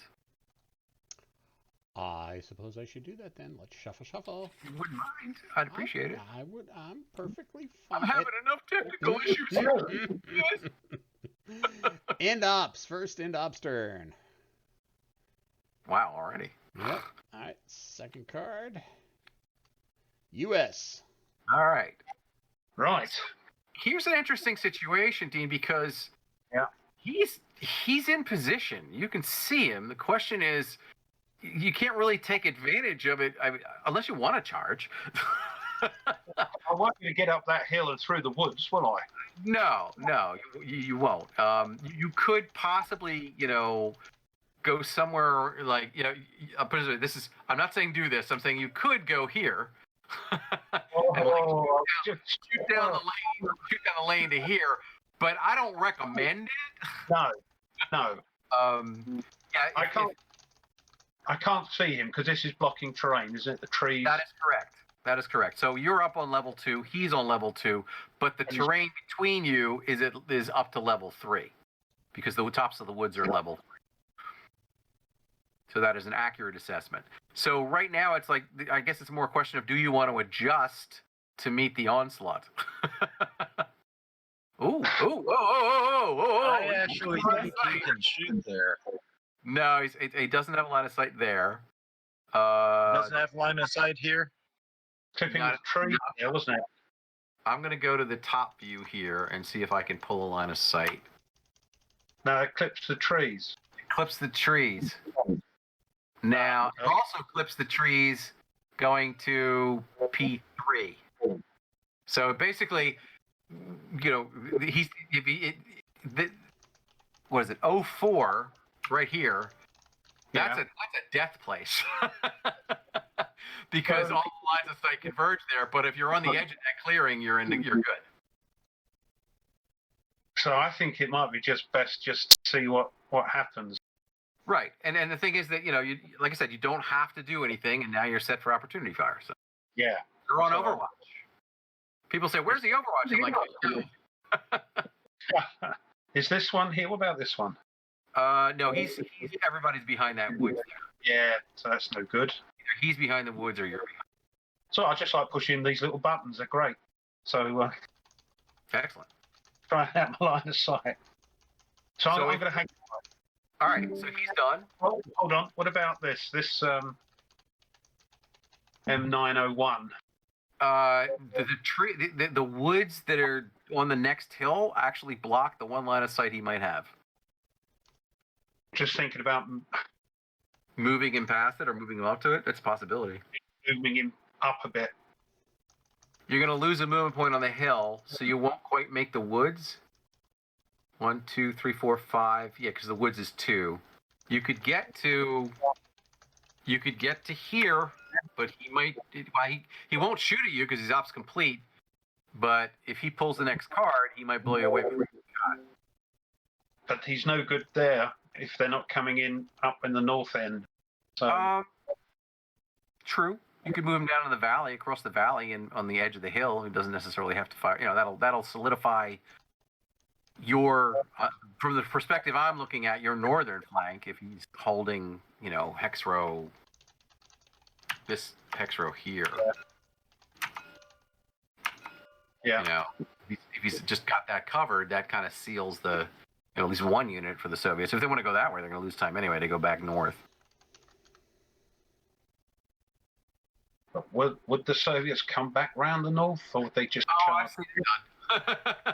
It's 10 turns. You can do a lot in 10 turns, but if you get too fancy, it's only 10 turns. I'm going to hang fire. All right. Next card, please. Coming up. Hello, mine's frozen. Second and And ops. ops. Okay. So the Soviets did go. In other words, it doesn't matter if you've pulled a card. It matters whether you were activated for any reason. That's why I say initiative is part of turn 1. Because if the Soviets go in initiative, they go. So there's no question of them, already got an activation. And that's for those of you playing at home, in our home game, we're already on turn 2. Do you see how fast this plays? Well, yes, I'll speed up. Don't worry. No. I just mean, when you're doing the approach, but things will liven up next turn. That's for sure. We'll get going once firing starts, I dare say. Next card, Devin. Yep. So first card of turn 2. What are you doing to me? I'm just shuffling normal. There's only 5 cards. 5 cards, and 2 of them are in ops.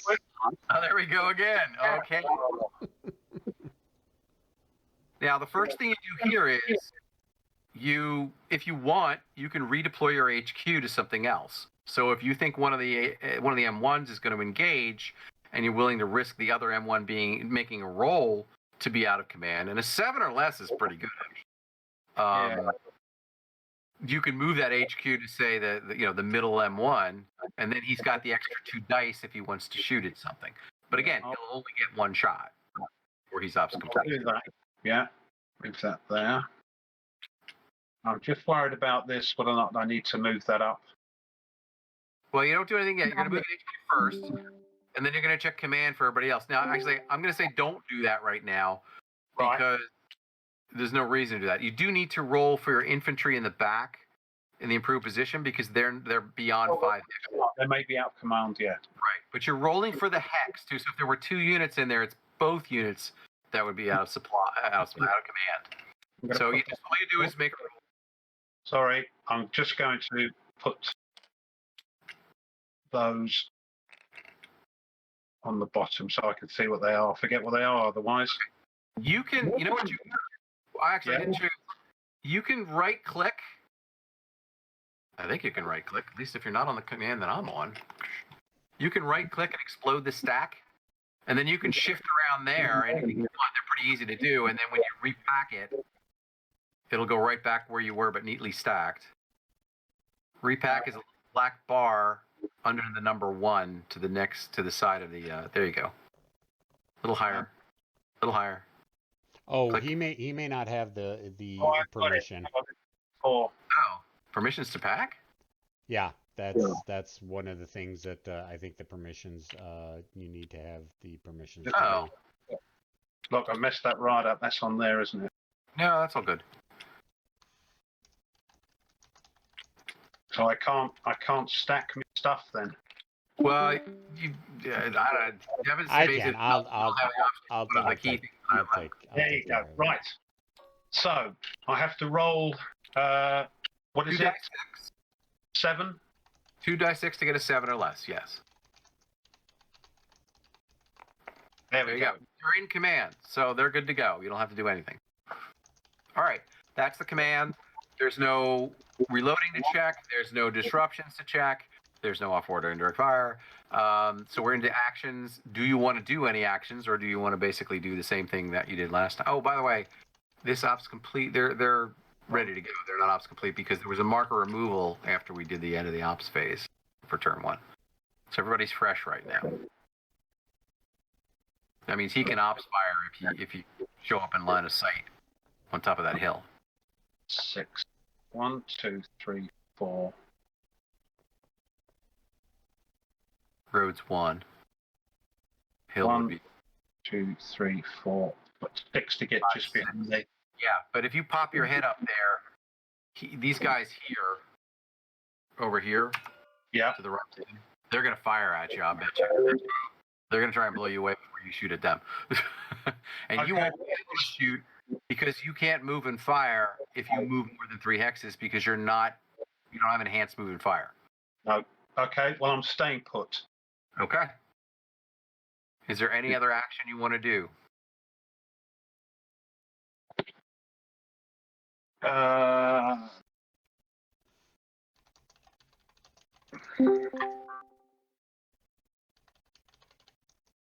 Nothing else I can do, really. Is there? All right. Nothing to reload. Nothing to. No. Okay.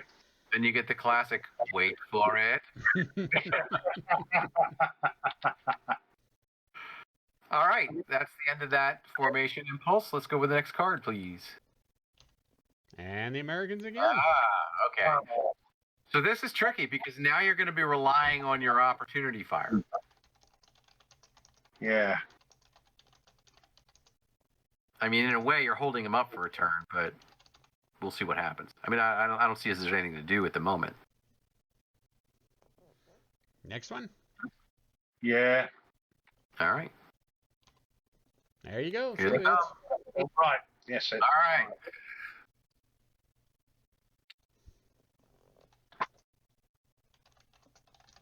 All right. Now, you can fire at him in the woods. You can also fire at him in the clear he just moved into. Or you can wait for him to continue his move.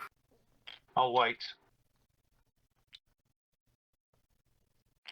He's at point blank range there. Actually, No, I'm sorry. Wait. Let me double back. You can't see him when he goes into the valley because you're 1 hex back from the edge. All right. Yes. So I'll fire at him there then. Okay. You shoot at him on the hill. All right. Yeah. Okay. So, to take you through your very first one, if you don't mind me. Oh, what have I done? Keep flicking things. Right. All right. So, what's your range? 1, 2, 3, 4, 5, 6. Okay. Your effective range is 11. Half of that is 5.5 rounded down to 5. So he's not at point blank range. It's a regular range. So you're going to get a firepower of 4, and you need a 5 or 6 on those dice. So 4 dice. 4 dice. Oh, 5s. yeah, I hate to interrupt. Shouldn't I have placed my headquarters? You should, yes.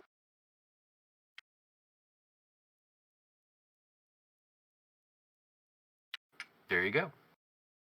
And you don't have to check command because everybody's in your 4 hex command radius. 4 dice for 5. 4 dice for 5. First Right. shot. Come here. Go for it. That doesn't You appear may want to angle the map so it's top view and then click the 4 because it looks like you're... That's better. Oh, there's a hit. Okay.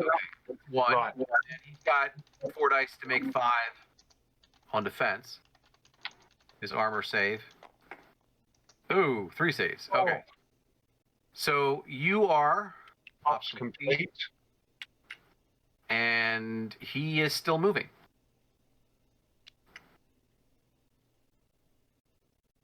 Now, this is...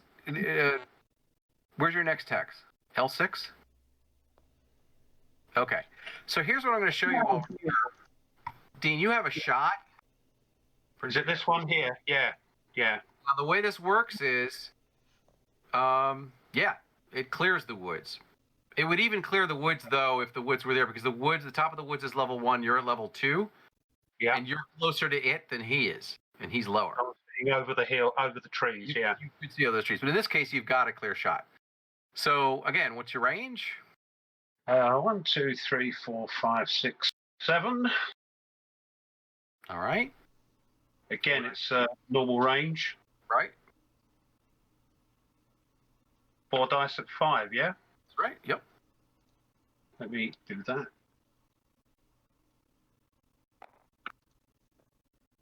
There's Zero. 1. 1 hit. 4 dice to make 5. 1 save. All right. 0 law. So I take another one of these. Correct. Sorry, I like to put them on top. That's all good. Wherever you want. Yeah, You it's can just continue to move. OCD. 1, 2, 3, 4, 5, 6. Yeah, that's right. 6. All right. Their ops complete.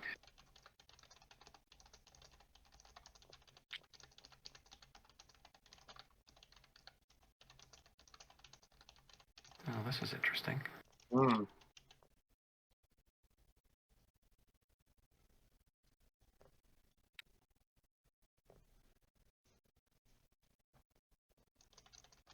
Stop for a second on that hill. All right, so this I'm going to check this one. I think. I think you're right. The M113 or the M. Oh no, No. the infantry. Yeah. It's weird. It's hang on. Let me get to top view here because I'm not seeing. I see with my eye what I'm not seeing. This electronic one. So yeah, the electronic one's off. There is a line of sight between those two, between your Jeep tow and that tank up on the hill. Well, I think I better take it then. I think it's a good idea. Now, 2 things in his favor. One is he is on a hill, and you're firing up at him. So Yeah. he gets an extra die. So he'll be 5 to make 5. Plus his reactive armor makes him 5 to make 4. So he's a pretty formidable defender, but that's what that's what these missiles are for. Plus you have your HQ, which will give you 2 more dice. So you can now fire 6 at 4. Yeah, 6 at 4 because you're actually he's at effective range. He's not at point blank range. Yeah. 6 at 4. Right. Where are we? 4, 5, 6. 1, 2, 3, 4. Okay. Yes. And then he's got 5 to make 4. 1, 2. So 2 hits score. Oh. First hit disrupts, second hit reduces. First blood. Hold that till the copper comes. There we go. All right, so the first thing you have to do is make an ammo check. Oh, right. And that's... It's 2 die 6 to get a 7 or less, but actually it's a 9 or less because you have the HQ there. Yeah. That's okay. We're Russians. We have spares. All right, he's good to go. However, he is ops complete, and you want to put your HQ back on top. I will do. I'll just add that. Yeah, those Jeep tows just earn their week's pay.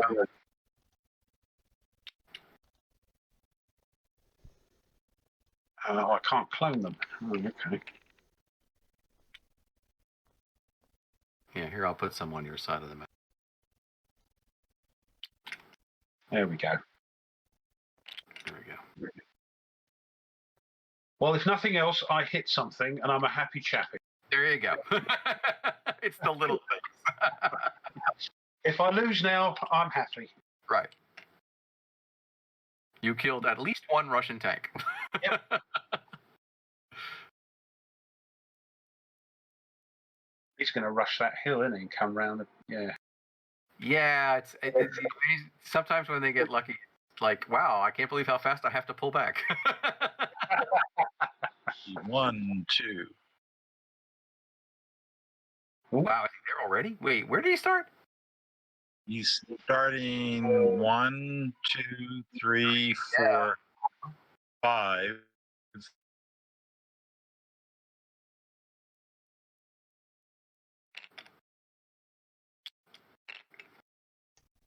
Here. Oh, it's just the M113.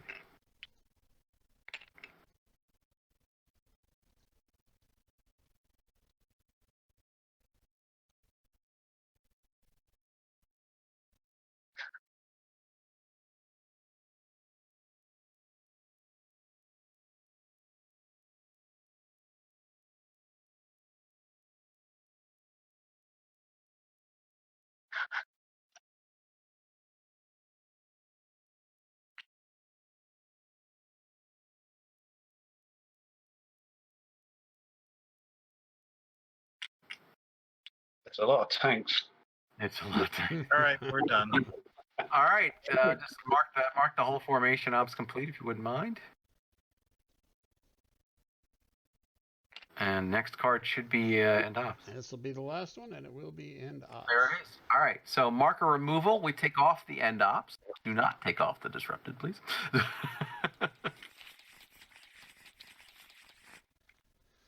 And I'll move us to turn 3. And since we have hit well past the hour-and-a-half mark, do people feel the need that they need to take a quick 5-minute break for anything? No, I'm just going to get a glass of the old fizzy water. That will take me to... I'm going to do the same. I'll be right back. Okay, so we'll take a quick 10 or 15-second break, and we'll continue as soon as you gentlemen return. I do want to give a quick shout-out to people who've joined us over in the Twitch channel. We've got Toxic Rat, I can speak of the English. Dave from Lock and Load Publishing is watching us. Rich Kerr, Michael DeMerilier, I always mess up his name, I apologize. Wardrobe plays World War II, that's Todd. Hey! And yeah, that's most of the people who Actually, I know some of these people. Thank you guys for watching. Appreciate it. Did I hear it's the usual hoi polloi in the chat?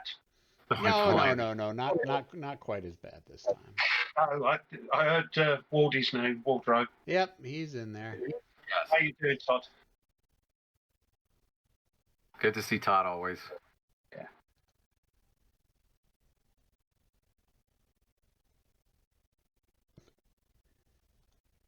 If there's any question from the comment section, I am here to answer. Let's go ahead and get the big one out of the way. When's the Kickstarter for the next game gonna happen?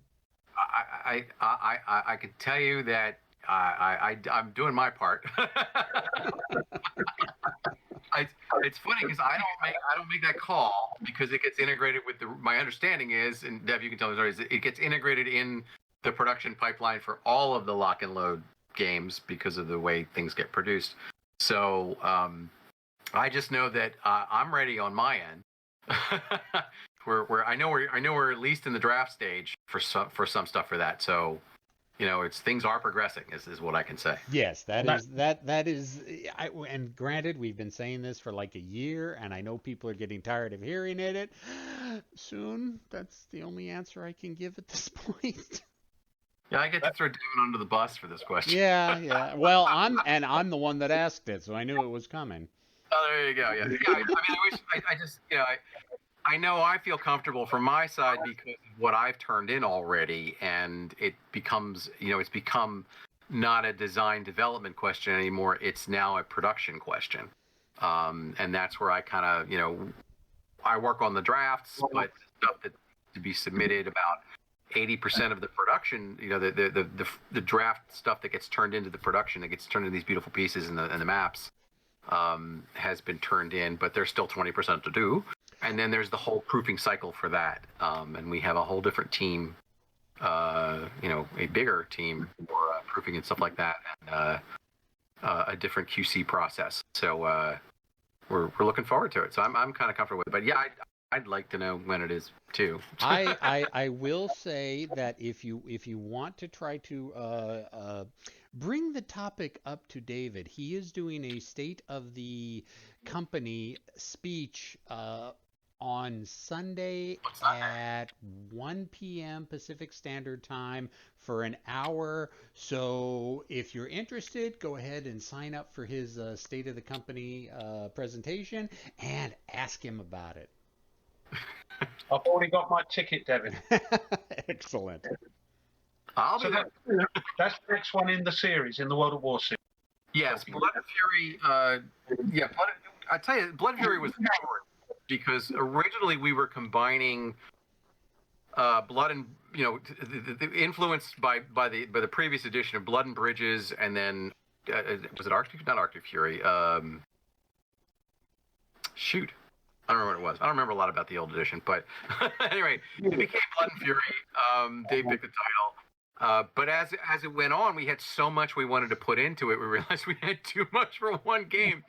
So we moved like the Danes and the Poles and that part of the Scandinavian campaign into this, the Scandinavian module that we'll have down the road, which is Red Lightning, where we'll have the Swedes. We're going to add in the Norwegians, and then of course various NATO fun things that have yet to be added in. I'm a big fan of, the British Special Forces Regiment. So who knows? Oh, Malgan may make an appearance. Depends on which strategic World War III game you play as to whether they make it. And then we had like the Canadians and the Belgians and the Dutch, and we're like, they don't fit in Blood and Fury because that's sort of a centerpiece for the British, and of course more West Germans. It's their war, and there's a lot of Soviets, so that you can play on an entire regiment. Plus, if you want to make your own game, we have some pretty large scenarios, but Jeff Schulte's doing the monster scenarios that I'm not sure how they're going to integrate in as Kickstarter stretch goals, but I'm sure they'll be there. It's going to have the same flavor as the Storming the Gap. The game is going to fit in the box. Mike off. We Shall Hold is going to have, it's going to be sort of the Canadian, Dutch, Belgian centerpiece. And again, with, even more Soviets so you can have Soviet hordes if you get both games. But yeah, I finished First Clash a while ago, and I'm looking at that going, oh, wow, we could just set that up. But no, I'm not going to do that. However, I do have a big Canadian scenario planned that I actually kit bashed on Facebook way back in the day with the old edition using MBT first edition maps, because although technically the scale is not the same, it actually worked terrain-wise. So I would put together the MBT maps, and I threw all the Canadians I had, which Jeff Schulte had made the Canadians back then. So I made the pieces and cut them apart. And so the Canadians were racing to place a bridge, and they happened to run into a meeting engagement of Soviet forces advancing. So it's quite the scenario, and I'm really looking forward to putting that together for as one of the centerpiece scenarios for the Canadians in We Shall Hold. But we got to get Blood and Fury out first. Yeah. Having said that, my credit card thanks you for the delay. You're welcome. Anything I can do to help. So I can catch my breath between games. There was a lot of Storming the Gap was huge. So that, and then going right into development for Blood and Fury. And as I said, it didn't start as Blood and Fury and We Shall Hold. It ended as Blood and Fury and We Shall Hold. If anybody has any questions, I can take them. Everyone take some break. Mine too. My mic working? Yes, I can hear you. Hey, wow. It's been hours. I haven't been able to talk to anybody. I'm only here for a few minutes because I have another session. But sure. I guess I have more of a request than a question. First of all, the system is one of my favorite games ever. Definitely in the top 3. The only thing I've ever had a little struggle with is dead zone space for line of sight. So somehow getting posted some more examples of that, I think, would be helpful. In other words, you're trying to grok, how the line of sight works in terms of the 3D element where there might be a dead zone or blind spot. Correct. Like right now, I can't quite read it, but it's was it the hex 05? Yeah, 05. So if you're shooting from 05 down to scroll out a little bit more. So like what is it? Q7? Yeah, if you want to put arrows. Actually, that's totally blocked, actually, isn't it? But you know what I mean. Where you've got intervening, or maybe 05 to Q11 would be better. Example. 05 to Q. Okay, so the line of sight there is going to be blocked because P6. I bet you it's not exact on because of the electronic version. It's the same height. Yeah, no, you're right. But it's pretty close. It's probably going to clip the hex if you're on P6. Yeah. And terrain, goes. We do full hex terrain, other than edges. So yeah, so it's probably going to clip the corner of P6, and P6 is at level 2, just like 05 is at level 2, and you can't look down through this 150 meter, long football field, and a half to see through it, basically. That's why you have to be on the edge of these hills because of the scale of the hexes. So it's at level 2, and then if you were firing down to Q11, that would be level 0. Anything at level 2 is going to block a level 2. Does that make sense? Yeah, sorry, bad example. Let's say you're sitting in P6. Oh, P6. Okay, so if you're in P6 and you're shooting at Q11 and there's that woods in 09, is that what concerns you? Correct. Right, okay.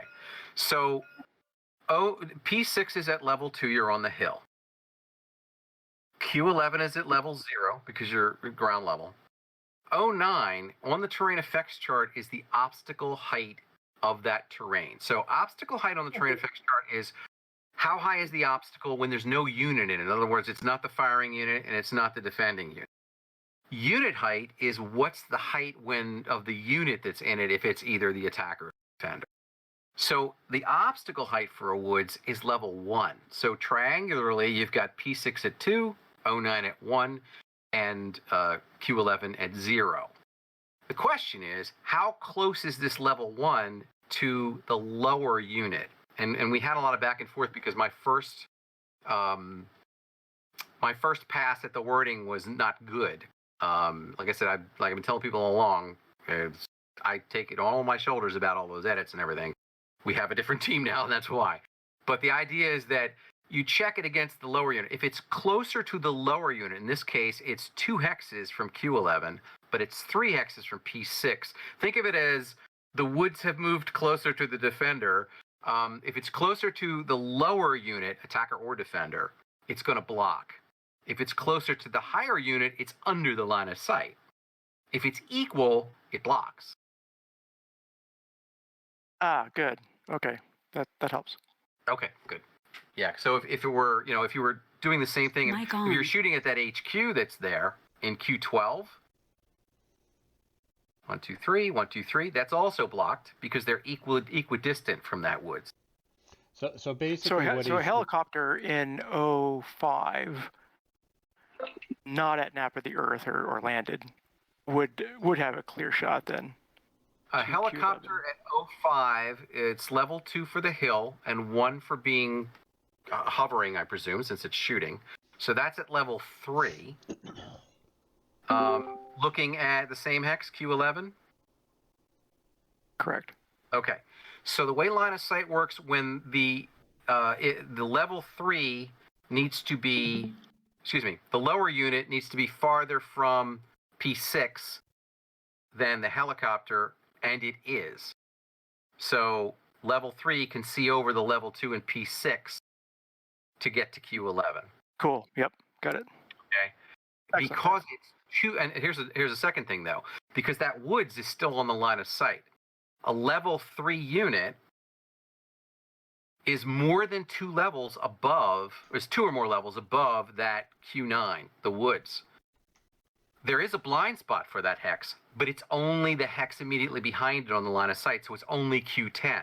So you also clear the woods, because that's a third case in line of sight that rarely gets used, where the firing unit is 2 or more levels above. It actually goes back to the line of sight from the old edition, which was the only case there was, which is that an obstacle blocked had a 1 hex blind spot. It made it easy, but it didn't make it real. So in this case, you've cleared most obstacles, but if he had been in 010, there's no way, that would be a blind spot for multiple reasons. But yeah, Q11. Q11, you're clear for both. That makes sense? Yep, very good. Okay, excellent. Yeah, that concerns me. I'm glad you asked that question, because I get a little worried that some people, have a little trouble with line of sight, but everybody's different.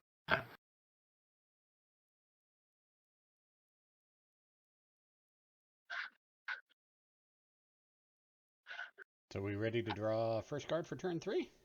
Everybody back? Yep. Sounds good. Arthur, you back? Oh, one last comment on you guys are talking about the Kickstarter. The other great thing to see would be the full-size map, the cloth map. That'd be nice. Oh, that's definitely something you want to hit David with. But he likes the cloth map. I love the cloth map. But yeah, I would definitely throw that way, David's way on Sunday. I will also let him know there's a vote for that. But I think he may have that in the back of his mind anyway, words in his mouth. Cool. So is Arthur? All right, next card. All right, there we go. Excellent. Oh, geez. That is the third turn in a row. Okay. Well, like I said, it's almost a 50-50 chance that I'm going to draw an Indops card anyways. So. You need to be playing craps. Soviets. All right. This is interesting. So the first thing you do is you want to adjust your HQ, if you want. I think I like my HQ where it is. All right. And then you don't have any missiles, so the next thing is to check for that disruption to see if you can take it off. And that would be 2 die 6. You need a 6 or less. Oh. Nope. All right. So he stays disrupted. Now, here's a subtlety that we didn't get to. Disrupted units can move. They're just not allowed to move closer to a unit in their line of sight. They can still move. Now, if they move out of line of sight and then back into line of sight, they have to stop on the first hex where they pop back into line of sight. Because some people are like, oh, I can circle around the trees and I can move. It's like, yeah, and you got to stop. So right now, that disrupted unit, he can move back. He can move, along the hex grain, if you will, and keep his distance. But he can't move closer to that M1. Now, if he drops into the valley, he has moved closer, even though he's not longer in line of sight. But if he goes to 06 first, that's this hex here, he can move there because he, no. But he's Yeah, as long as he's in line of sight of somebody, he can't move closer, so yeah. So we'll do something. That's what I was saying. Well, Something a disrupted unit would do, which is find cover. And in the solitaire cards, actually, well, there's nobody ever mentions. In the solitaire cards, that's something that a disrupted unit would do. It'll say find cover as one of the results. Doesn't always, but.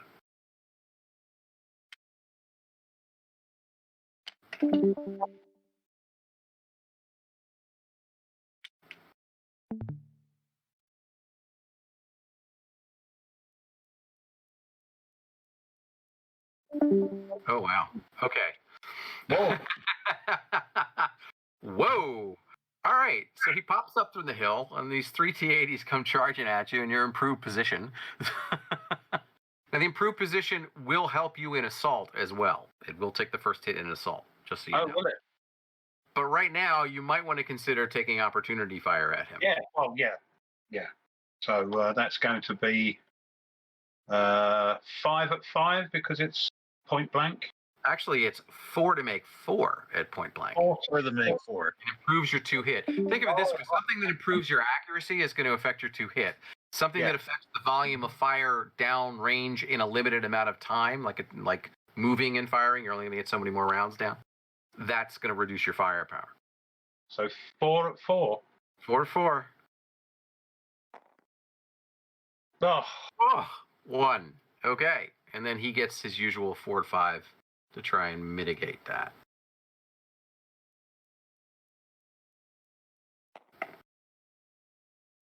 And he does, barely. Oh. Okay.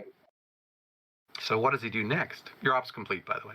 Oh, yeah, sorry. Ops complete has no effect on assault. You can still defend yourself. Right. Assault when your ops complete. No guts, no glory. Oh, wow, here we go. If you didn't, I would have. So. All right, so here's what we got. Can you guys see the exploded stack? Yeah. All right. Okay. The attacker rolls first. He has 2 dice to make 4, 5, or 6. Oh, and lands 2 hits. Oh. The defender doesn't get any terrain bonus, but he does get the improved position. So those 2 hits is actually only 1 hit. You also get 2 dice to make 4. Right. Oh, one. Okay, so you've got 1 and 1. So both of you are disrupted, but the Soviets have to retreat out of the hex from the hex they came in from.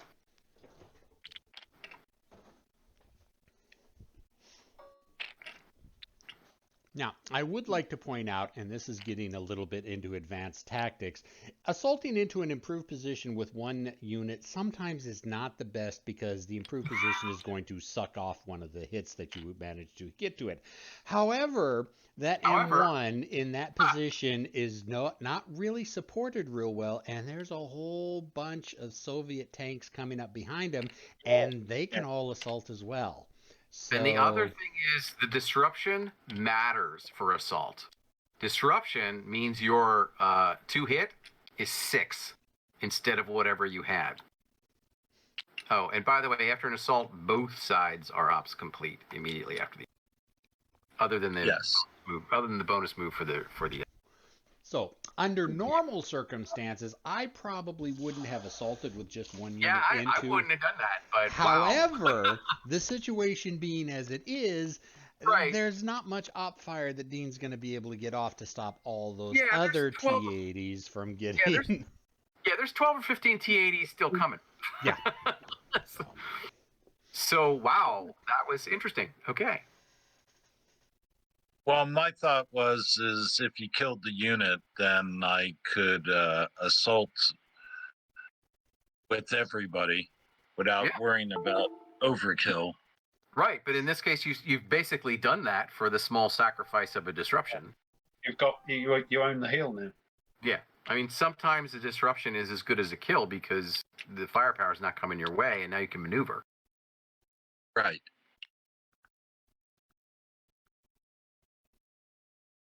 And there's absolute stacking in this game, correct? Correct. Mic off. I like that. Absolute stacking. I got to adapt that.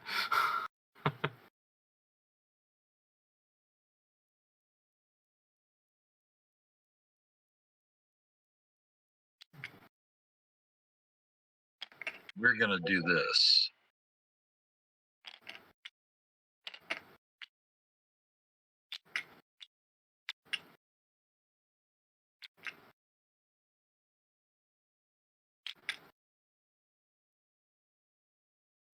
Oh, my. Now, Dean? Yeah. I got a question. Yes. The assault takes place first? When you move into the hex, the assault takes place. Okay. So you're worried about whether he can opportunity fire with the M901 behind him? No, he cannot. Well, okay. Because we had to make that really clear. That's one of the things that we needed to make absolutely crystal clear as people were asking. It's like, well, you're moving into the hex, so it's an opportunity fire trigger. Has happened before? I'm like, no. Entering the hex triggers the assault. It's too late for opportunity fire at that point. Yeah. So we have a movement portion of assault. And that's where you're subject to opportunity fire. But once you enter the hex, there's no opportunity fire at that point. You've triggered the assault execution.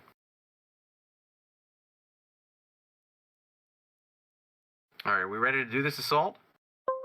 Yep. Okay. So once again, you start with 2 dice to make 4, but you've got your HQ. You got 4 dice to make 4.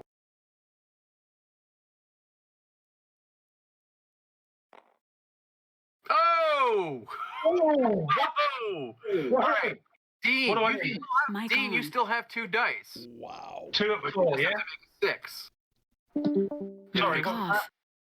Dean, you still have 2 dice, but because you're a disruption, it's 2 to make 6 instead of 2 to make 4. Oh. So boxcars. 1. There's 1. Okay, so you won. Get gone. All right. So his unit with the HQ is disrupted and gets kicked back into the hex, which puts 2 units in the hex in front of you, so he can't come through that hex to assault you. He's got to come a different route, which is going to expose him to opportunity fire, which is why I like this game. Mic on. Think about it. You had a unit that was ops complete and disrupted and still able to defend itself. Not only that, but, you know, it's just The good old US of A. There you go. Keep shooting. It's probably the 50 calibers that did it. You know those 50s. They're amazing.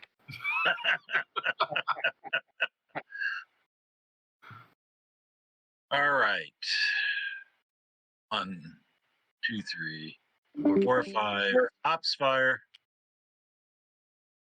Are you? Yeah. You're gonna. This one here. You're gonna take opportunity fire. Well, yes, he's doing nothing else. Okay. Yeah. So things got nothing. It's like, you got another appointment? No, I don't. Okay. So yeah, he's got a lot of sight. He has a lot of sight. Oh, is he?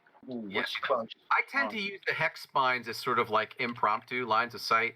So if I have, let's say, So I've got clear sight on one side. there to there, that hex spine is the line of sight. So if you're just north of it, that means you have it because you're coming in on this hex side here in K-12. Does that make sense? Yeah. That's sort of my informal, fast way of We used to do it. We went down the hex spine as long as one side was clear. Right. Well, what's not on the hex spine, it's just the hex spine gives you an idea of whether you've got a line of sight when you're not on the hex spine. Does that make sense? And it's totally informal. It's just me. That's just what I do. Yeah. In this case, yeah, you have a clear line of sight, and you are at what's your range? 13. And what's the range of the target? 5. Ooh, that sounds like point blank range. Yeah, that's what I thought. So that's going to be 4 at 3, right? 4 at 3. 4 at 3. Yeah. Now your tow missiles come into their own. 4 at 3. Come on. 2. 2. Okay. Now he is a T-80, so he's got reactive armor. So he's going to be 4 to make 4, but you did score 2.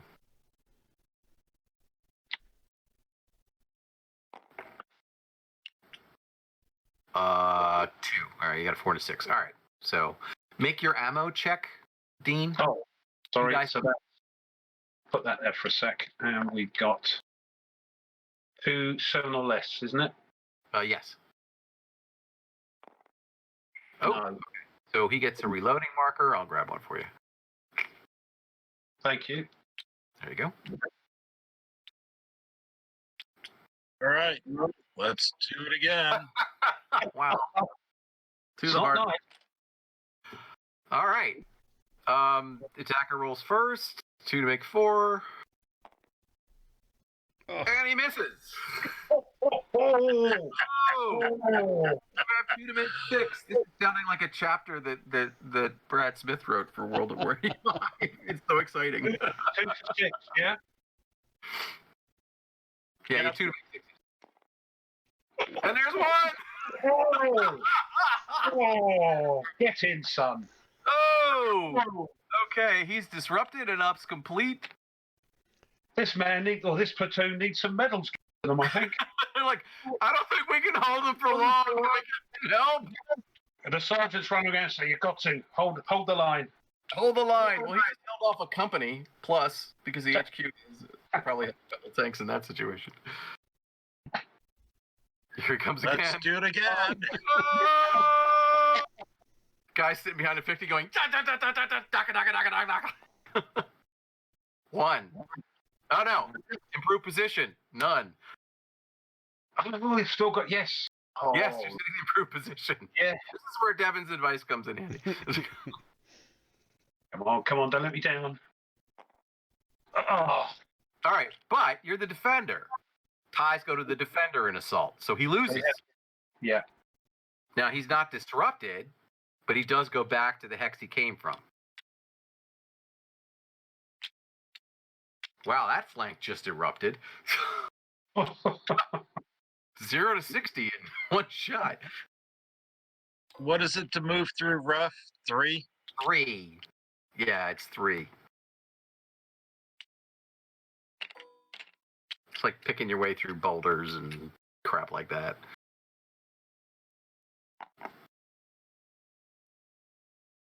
Wow, gentlemen, that was hard fought. That was good.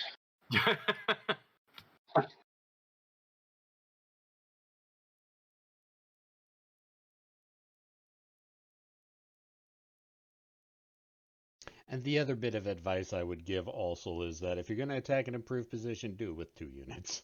You at least get more dice that way. A better chance of. Well, he was throwing them in one at a time. Yeah. Well, he has Well, Don't tell him that, Devin. I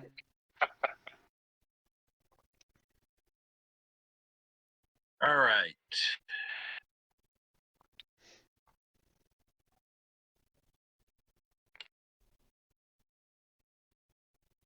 Any ops fire? Where are we going? I can ops fire with that through into the woods, can't I? Now then, what's going to happen? Let me ops fire. Can I ops fire with the Jeep thing? You can. Missiles, when you fire them into blocking terrain, which is woods or city on this map, Yeah. you suffer a penalty because the wires that the missiles are guided by don't like tree branches and building corners and things like that. Okay. So what happens is he gets an extra die of defense for that, and then he gets an extra die for the woods, which is 6 dice. He won't get any more for any other reason, simply because there is a maximum defensive bonus for armor, for vehicles, of an extra 2 dice. So that is one limit that infantry do not have that vehicles do have. And with the M1? The M1 does not get that penalty, so he only has 4 dice to make 5, but he does get, he gets an extra die for the wood, so he'll have 5 dice to make 5. But you're at point blank range, so you'll have 4 dice to make 4. Right, I'll do that then. Right. Abrams it is. Abrams it is. 4 for 4. 3. Ping, ping, ping. All right, 5 dice to make 5. 2.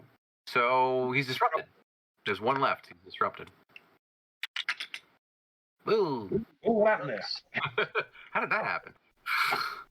It's doing some weird things today. I think that was me. Yeah, Well, the physics engine on this sometimes goes a little bit wonky if you grab a counter. There are a lot of hands in the pot there. Yeah, I think you were both going for them, weren't you? So it went a bit bonkers. He's like, let me help you to that disrupted marker. No. After you.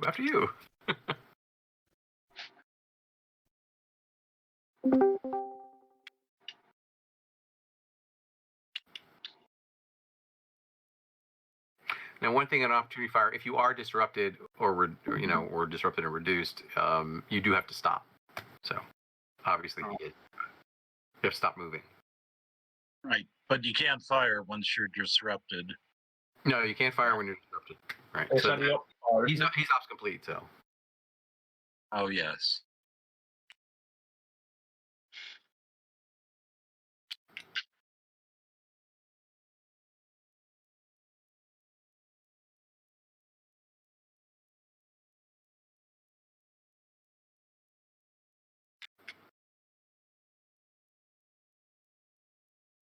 Can I fire?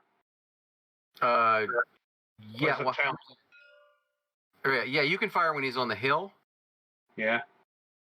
But you can't fire once he moves to 09 because you're too close to the city. You're the lower unit. Yeah. So I'm firing there with this. Right. And the way that works is the edge of a blocking hex is obscuring when you're on the same level. Because you're on a different level, there's a special interpretation, which is that you basically treat it as if you're on the same level. So actually, no, treat it as if you're on the same level. Can't treat it. Rules check. I got to do a rules check. I can't believe I have to do this. Yeah, hang on a second. Let me bring it up. And I will check what I wrote. It was just for this case. Bear with me a second here.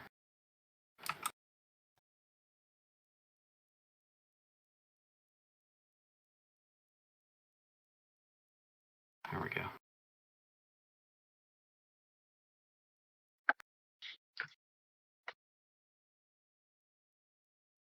And I'm looking of sight.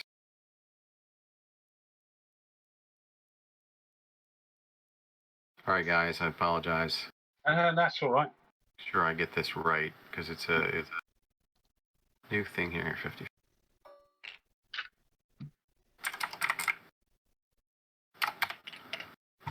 Sight.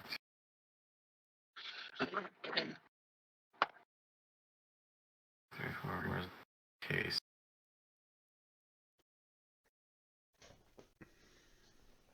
Mic off.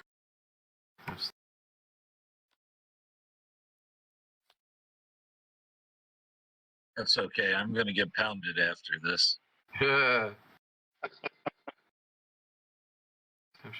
Well, maybe not. Yeah. No. Thanks to Devin, there's a 1/3 chance the turn ends. Yeah, so the line of sight is blocked because this is actually one of the few exceptions. It's like if the line of sight's directly down a hex spine, and there are 2 blocking hex sides along the line of sight, but the 2 units are at different heights, which is normally mitigates that. Then you treat it as if they're at the same height, which means that the edges of blocking hex sides, 2 of them block line of sight. If you were on the same level, 2 edges of blocking hexes are treated as obscuring and 2 obscuring block. So although it looks nice, it's in this case it actually fits that case. So there is no line of sight to that hex. He can keep moving. Right, so we move there. Can I fire with the M113? No, it's got a machine gun on it, so its range is only 2, and it's Hold on. you can fire out to double the printed range, but it's only 4, and it's HE, so you can't fire at a tank with it. Sorry. Oh, you meant the infantry? The infantry's got range. The infantry has the range, but not the line of sight right now. If he moves to 11, you can shoot at him. So no, then. Not right now, no. Righto.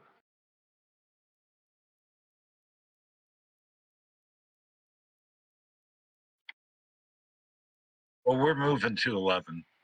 Okay. So the infantry can fire their tow support weapon at them. Yeah. So it's 4 at 4. 1, 2, 3, 4, 5, 6, 7, 8. So it's normal range. Correct. 4 at 4. Mm-hmm. Okay.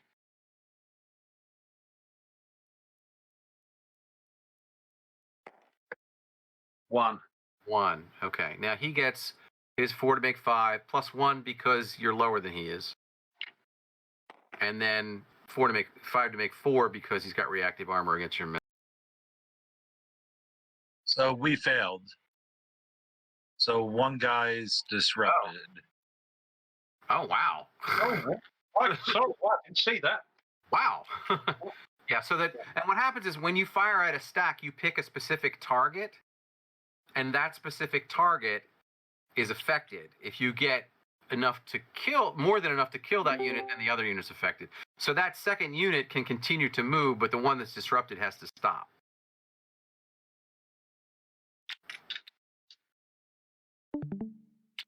They move there, and now the Jeep tow can fire at it. Well, don't forget to roll ammo for the roll ammo for the infantry. For the tow. Yeah, roll ammo for the tow. So that's 7 or less. 7 or less, yes. Oh. Okay, so he gets a reloading marker. I will grab that. Thank you. And I'll actually stack them.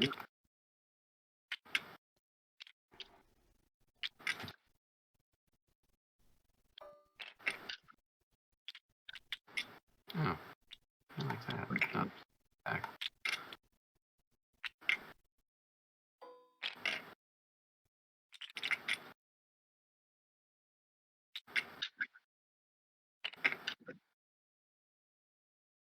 Okay. So that's 6 at 3. That is correct. Wow, 6 at 3. that's like an A10. 1, 2, 3. 3. Okay. So I get You get 5, right? you get 6 because you get 1 for the city and 1 fired missiles into a city.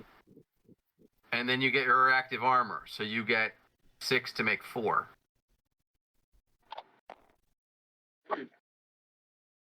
Three saves. Okay. Got 'em. All right. Dean, roll your ammo. Oh, for the yes, of course. For the missiles, yeah. Yeah. That is the last place I expected Jeeps to be. 7. All right, they're good. They're good. Yeah. They're using fire discipline. Well, it paid off. Oh, he should have gotten an extra 2 dice in the attack because of the HQ. Was that added He in? did. He did. Great. He did. He And got was 6. Point blank added in as well? Oh, that was where Yeah. the 3s came Yes. from. Yeah, that's where the 6 to make 3 came from, yeah. Yep. All right. Sorry. No, it's all right. No. All right, so yeah, the Jeeps are ops complete. All right. 1, 2, 3, 4, 5. Hold on. Yeah. No, I think he's right. I don't think anything can shoot at him because nothing. No? Oh no, of course that's the thing that's Yeah, the M113 is just an armored personnel carrier. All it has is the machine gun. Yeah. And even then, the machine guns are 8. They're on the HE because they can't kill a tank. Yeah, I gotcha. I keep thinking it's a tank. Right. There is a note in assault that says if you don't have an AP firepower value, you can't initiate an assault against a vehicle target. So that M113, it happened in playtesting, which is why it came out. The M113 assaulted a T-80, won the scenario, and we're like, there's something wrong with this. What is wrong with this? And in actual fact, assault includes a lot of machine gun fire, and if those T-80s were unbuttoned and the commanders were up, it is totally possible, but a lot of people objected, so we're like, let's just draw the line there. That happened in Sicily. Yeah. The 82nd captured a lot of machine guns, and when the Panzers came up, they drove them off with machine gun fire. There you go. So it's 2 at 4, right? You're doing assault, right? Hang on, let me. Yeah. No, he's just driving past. Just driving by, right? Just say hello. Okay. Yeah. Yes, it's 2 to make 4. Mm-hmm.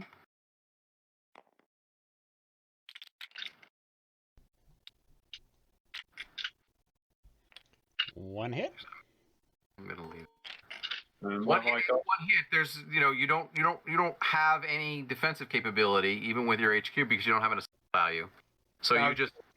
you're basically disrupted and you have to retreat. 2 hits. Well, he got 1 hit. Oh, 1 hit. Right. Sorry, I thought it was 2 hits. Right. He got 1 hit. That's it. Disrupted then. Right. And then these guys. Oops. Hang on. I will just do it this way. We'll go in reverse order. So these guys have to retreat, and they can actually retreat. But you came in from 011, right? Yeah. That's one of these 3, isn't it? Came in from here, so you can retreat here, here, or here. Oops. Do we need that many objective bees? No, I don't know what happened there. That's just. You need to put them in a hive, harvest the honey. Angry red bees. It's like angry birds. Oh, okay. Soviet objective B. Oh, we took both of them. That's right. Yep. All right.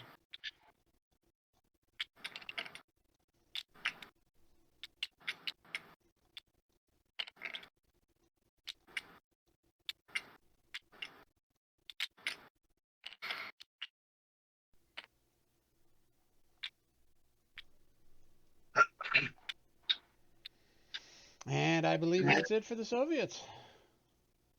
Yeah, I mean, wow, that was exciting. That's like catching my breath here. And watch me draw the end ops card. Yeah, exactly. Yep.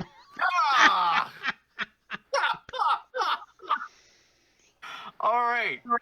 So we did not pull the U.S. card. Is that correct? That is correct. All right. did not. So we pull one end ops. We take your HQ, Dean. We pull it off the Jeeps. Yeah. And we put it on that end ops card.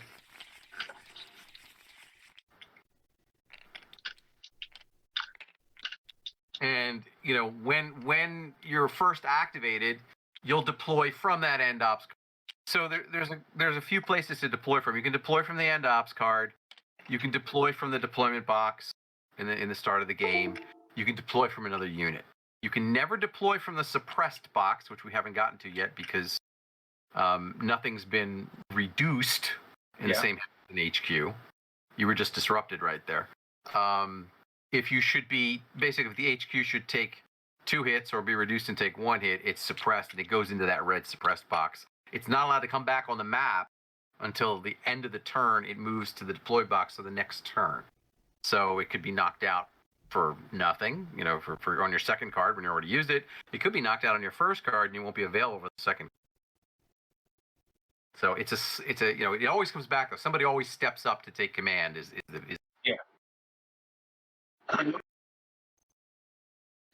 All right, ready for the first impulse card? Sorry. Got 10 bits off. You're not ready yet, Dean. What's up? Sorry, I was listening to dulcet tones of Keith there. Keith does have some very dulcet tones. I'm going to go do an audiobook now. I think that's everything. Never believe your own. There we go, US. There we go. Okay. So the very first thing is now we deploy you can deploy your HQ like normal, but that end ops card gets shuffled into the deck now. So now the turn can end because you got your second. We got. Right.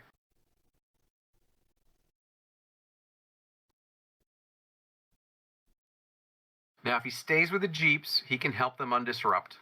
And also the other 2 everybody else will be in command. Right. And I think it's kind of essential right now because they've got so many shots, much as we'd like to save the guys in the positions. Right. Next is And next is before disruption is you want to check to reload your missiles. You've got 2 units that need to check that. Now the infantry, if they fail, the marker just stays. The M901, if it fails, it goes to low ammo, which means it has 1 last shot. Right, so I'll leave that on there to remind me. Well, no, just roll it. You roll it now. Now's the time. Okay. Oh, I see. Yeah, I'm just saying. So we'll do the the M901 first, right? Yeah. Okay. So this is again a 7 or less. Oh, for goodness sake. Okay. This is not unusual. He has low ammo. He can shoot the other one? once. Oh, Not a good day. All right, that just stays there. So it's not gonna get any worse. It's bad enough. Yeah. And now disruption. Now disruption, yes. So it's just. It's for the guy with the HQ. It's going to be a 9 or less. Yeah. So I'm moving your disruption tokens there. Sorry. So it's just that one, isn't it? 9 or less. Right. Cool. Oh wow. Jeez. Good job. All right, and then the M1 is a 7 or less. Now notice that proximity to the enemy does not do anything here. Out of command is a penalty where there's an extra. It's your morale training is 1 less. Yeah. Well, that's But he should have. Wait, hang on. We need to. Pardon me. We need to roll out of command way back from when you placed your HQ for the M1s that you're about to roll for. So, because that matters. So, first roll to see if they're in command, and that's 2d6 to make a 7 or less. Hold on. Let's get rid of me rubbish. Oh, there you go. Out with the rubbish. 7 or less. And this is to see if they're in command. Yes. And they are in command. Okay, so there's no penalty here. So now it's just a regular 7. disruption removal. Yes. Yeah. Oh. There we go. Woo! All right. all in all, that's pretty good. You're back in action. Right. The one other subtlety is that most NATO formations have a 7 versus a 6 for most pack formations. And that, if anybody has ever looked at craps odds, a 7 versus a 6 is a significant difference in number of possibilities. Not overwhelming, but enough to make it really flavorful here, coupled with the number of cards and the other advantages and disadvantages that the sides have. Now, what's your thoughts on assaulting the one? I look at who's disrupted and who can fire at me. So there's one unit that can fire. Will I do more good by repositioning to say L13? Yeah. Which you mean cover that strategic withdrawal, or would it be a good idea, in as you say in your case, to either engage these guys and possibly take out? Well, he doesn't have the HQ, but take a full strength guy out, but that's a risk. Or hit these guys with an HQ and they're both disrupted. That could be very helpful, because if you do suppress the HQ, that will basically gain you a turn. I mean, I grant you they can roll to be in command and they don't need the HQ, but it certainly makes it easier for him to maneuver them. So it's actually not a bad idea. You are abandoning your improved position if you do that, though. So those are your, to me, those are the three options. Stay where you are, let him recover, and the Soviets are slow to do that. Shoot it at one good unit so that nobody can shoot at you, and hold that position for. Yeah, I keep forgetting it's got an improved position, isn't it? So retreat to recover, to cover the center lane there. I pointed out. Yeah. Or do your first impulse and take it to him. Yeah, I'm going to knock a lot of damage. Yeah, I'm going to go for it. All right. There's no opportunity for us to just move in there and do it. What, to assault rather than just shoot? Assault. Yeah, it's an assault. So as soon as you move in the hex, you've triggered the assault. Bang. All right. So the attacker has 2 to make 4. Doesn't sound too good, but anyway, we'll give it a go. Well, he's going to get a lot of dice in response. Get in there. 2. Okay. Now he's got an HQ. So one of his guys has 4 to make 6, and the other has 2 to make 6. So he's got 6 to make 6s. Right. I've got 2 hits. 1. And he got 1. All right. So 1 hit is scored, and it is randomly determined which one it is, I think, if I'm remembering it. If not, it's pretty fair. I would roll a die 6. 1 die 6, it's the guy with the HQ. 1 to 3, it's the guy with the HQ. 4 to 6, it's the other guy. Dean got 2 hits. Because it's important to know which. Keith, Dean got 2 hits. Oh, you got 2 hits. No, but yeah. Oh, I'm sorry. I'm sorry. So 2 hits. Yeah. Yeah, they have to be distributed evenly, so each of them is reduced. Yeah. And then because you reduced somebody in the same hex as an HQ, we have to check the HQ to see if it too is reduced. And that will happen on a 1 to 3. On a die 6. So Dean. Do I do it? Yeah. Righto. Oh, you rotter. Oh, okay. All right. And then Dean, didn't you get 1 hit scored against you, though? Yes, he suffered 1 hit in return. Okay. So you're disrupted and kicked back into, too bad. No, your improved position. he won the attack because he got 2 hits against the one in return. Oh, yeah. Okay. Then, yeah, they have to retreat. And Devin can smack my head and say, why are you saying these things? Who wrote this? Package together.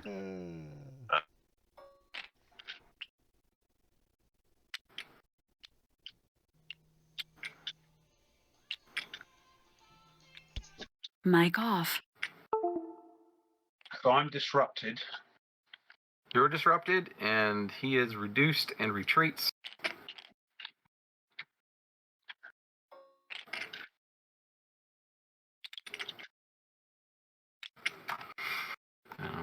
these guys here. Oop. No. Ah! I just did what you did, but not the right way. That's okay. Here we go. Okay, and you're both ops complete. Oh yeah. I'll just grab that. Is that for me or? All right. Wow. Okay. That was impressive. Most impressive.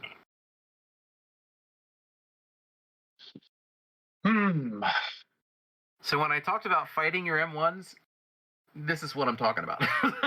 Yeah.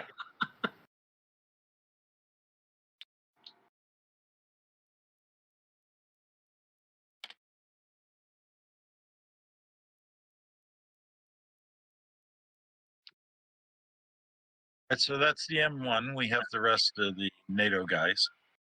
Yeah. Yeah. Oh, he goes for the assault. Well, what first hex are you moving into?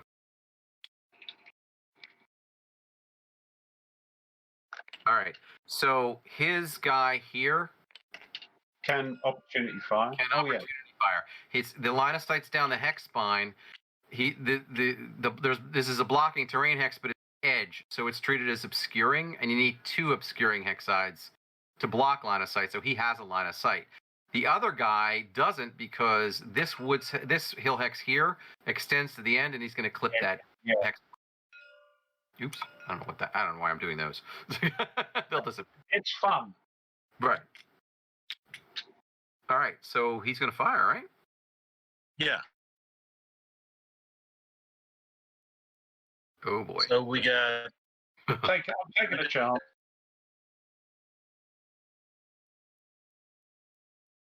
The range is 4. Right.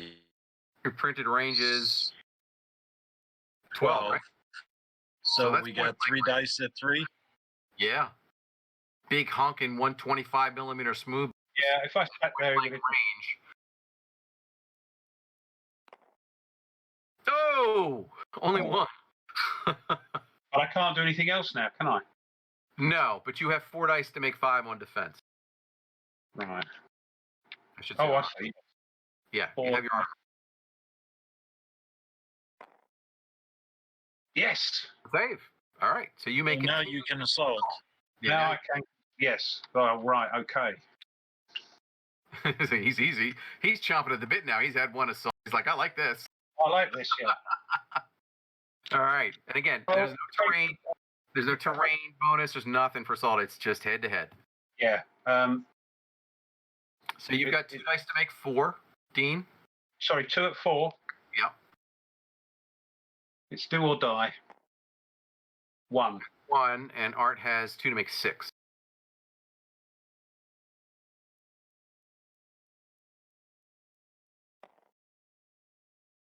Miss. No. All right. So he's already disrupted. That means he's reduced, and he has to retreat. So let's just flip him. I'm in the woods. Oop. Oh, sorry. You were doing that already. I apologize. Repack that. That's got to be reduced, isn't it? Yeah. Yes. Yeah, so there's the reduction. Got flipped too many times. Yeah. I apologize. That was me. I was trying to be helpful. Oh, that's okay. Appreciate it. No. You're supposed to say, that's okay. Thank you very much. And that's ops complete for you.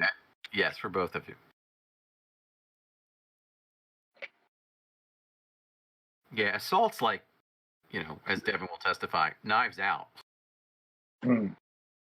Well, I thought it was a case of, having to do something rather than just. Mic on. Yeah, it's a classic local counterattack. And if you can take advantage of it, think about it this way. If you won both, you would have cut him down by a company. Yeah. And I'm in the woods. Yes, you're in the woods. There's a bit of cover. All right, who's next? Well. This is a tough call. It's like, if I move back, he kills me. If I stay, he kills me, but I get a shot.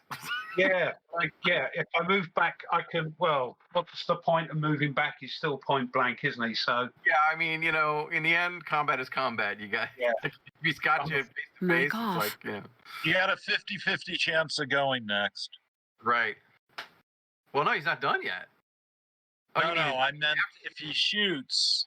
See, that's the difference. The Soviets are thinking of the future. The guys in the Jeeps are not thinking of the future. they're thinking now. Right, right. So I'll farm it now. What's he got? He's in a town, isn't he? So what's that going to do to the modifiers? He's going to get an extra die. I'll put it this way. He's going to get a die for the town. He's going to get a die because your missiles are firing into a city. So that's the same as into a wood, yeah? Yes, for the anti-tank guided missile. And then he's also going to get a save benefit because of his reactive armor. So he's going to have 6 to make 4. Oh. But I don't see as you have much choice. No, I don't think I have. So 4 to make 6. You have your HQ. That's a bonus. 6 to make 4. You have 6 to make 3. You're at point blank range. Oh, yeah, forget about that. There are some anti-tank guided missiles that have a minimum range of 3. For example, the Saga. You will see a black special ability triangle on those. They have to have a distance to get sort of armed, don't they? Right, So, exactly. And it tends to be 400, 450, so we round it up to 500. So we ended up like 400. We round up to 450 because these are, right. since you're in the middle, sort of in the middle. I see 3. 3 hits. You need 3s, so it's 3, 5, 5. So that's 3 hits. 3 hits, right. And he's got 6 to make 4s, right? 3 hits. Oh, And 3 saves. oh fudge. There's buildings. Yeah, Right. damn. Yeah, make your ammo check. Oh, yeah, sorry. You have your HQ for your ammo check, so that helps. So +2, yeah? Yes, that is correct. Yeah. There we go. Okay, so your op's complete, but you've got more missiles left.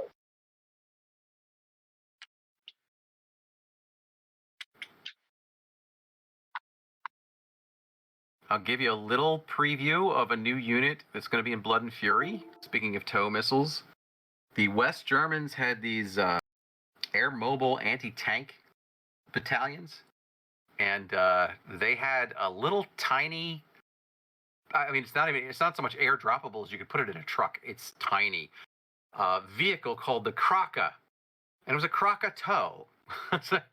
And they literally they unfold this vehicle. It comes down with them. They unfold it, and it's got the TOW missiles there, and they just pop up the launcher, and then they get in it, and it's not particularly fast, but it is a vehicle. So it's kind of like a Jeep TOW that you can airdrop. Well, I guess you can airdrop a Jeep TOW too, but it's specifically for the West Germans. So there's going to be the Kraka TOW vehicle. Ah. Krakatoa. Ah. All right, then. Mic on. Wasn't Like that funny? Krakatoa, the volcano. No, not like Krakatoa. You have to explain it, Devin. It's not funny, Yeah, is it? I know, but my I- OCD forces me into it. I know Kevin well enough that I knew he was going to say it. Yeah, this reloading missiles. That's why I was jumping all over him, because I knew he was going to say it. Mic off.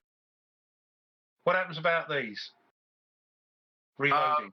They reloading happens the next time you're activated. You already made your roll and failed, so that's the disadvantage. They can't shoot right now. Okay. They can move, but they're already in the improved position. So Yeah, no, keep them there. That's all I can do, isn't it? Unless I fire with this. no, do you have line of sight then? You do. No, No, you don't. no. Yes, you do. Yes, you do. You have a line of sight So this one? right across the hill. Well, I've got 1 missile left, so I might as well use it. You got 1 set of missiles left, and there we go. What is it? 4 at 4. Mm-hmm. You're at point blank. 5. 4 at 3. Mm-hmm. If you're gonna go, it sounds like a shot to go on. Yeah. 1. All right, so he's got 4 to make 5, plus his reactive makes it 4 to make 4.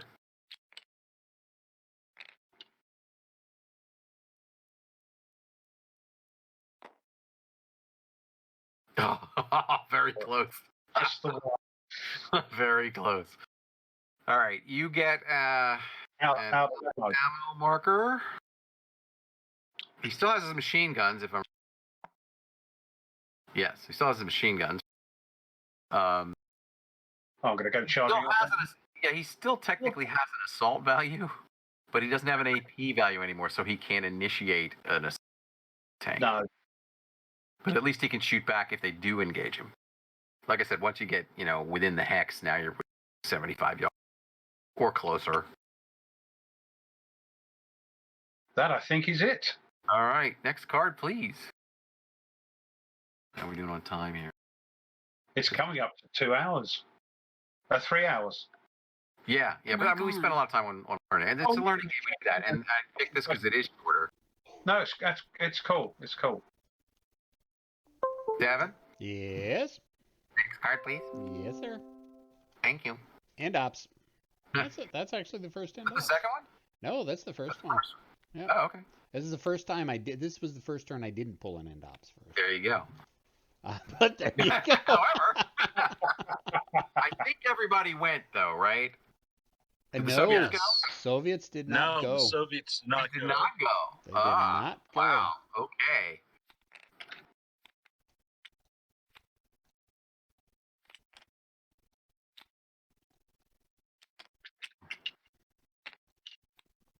All right, nobody's out of command. All right, so let's pop up to 5 here. We need to pull the Soviet HQ off. Oh, yeah. What is it? I'm thinking with 15 minutes left, this will be the last turn. Probably.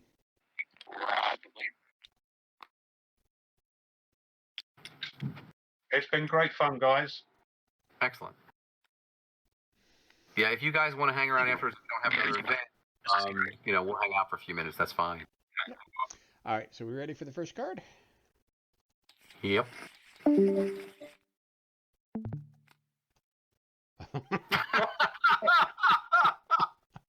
why we pull that card out. U.S. Oh, there we go. Oh, boy. Okay. Right. In order, do you want to move your HQ to redeploy it somewhere else? Who have I got left? He can't do anything up there, really. He's No. really 1, 2, 3, 4, 5. He's okay. Is that all I've got left? Look, just these, yeah? No, you've got the Yeah. M1 up north. Yeah, it may be down to that M1 operated, that platoon operating independently, which is good. It's got to get written into a book somewhere. Them operating independently, maybe let them do their out of command role. I mean, they've done their duty. So that is That's now where 1, I 2, put it. 3, 4, 5. He's in command now. That brings them in, yeah. Mm-hmm. The only one that is Then you just roll for the infantry, and they're pretty safe and snug right. yeah. Well, and the 901, which can't really do anything at all. Yeah, that one can't really do that. All right, so now you move your HQ, make your rolls for the 901 and for the infantry. And the 113. And the track. And the 113, yes. And the 113, yes. So what am I doing first? The ammo. Out of command Ammo. first. Sorry? Yeah, first roll for the ammo. That's correct. So we'll do this one. So that's gonna now he's not in command, so that's Well, no, I'm sorry. You have to roll for command first during the command. In other words, you move the HQ and you check for command. That's part of the same step. right, sorry. So let's do the command.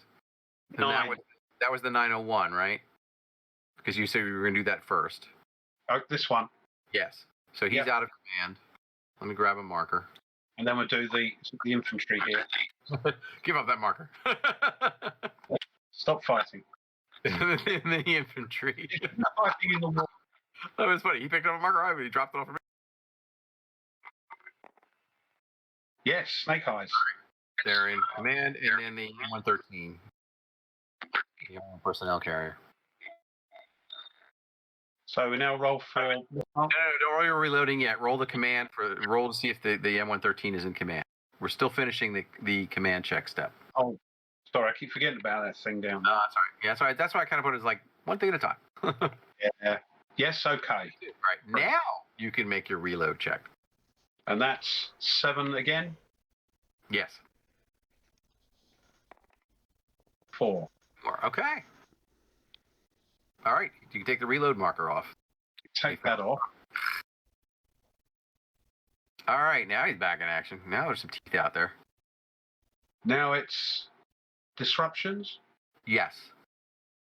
So, Is that the yeah, end of my turn? so it's a 7 or less for him. Yeah.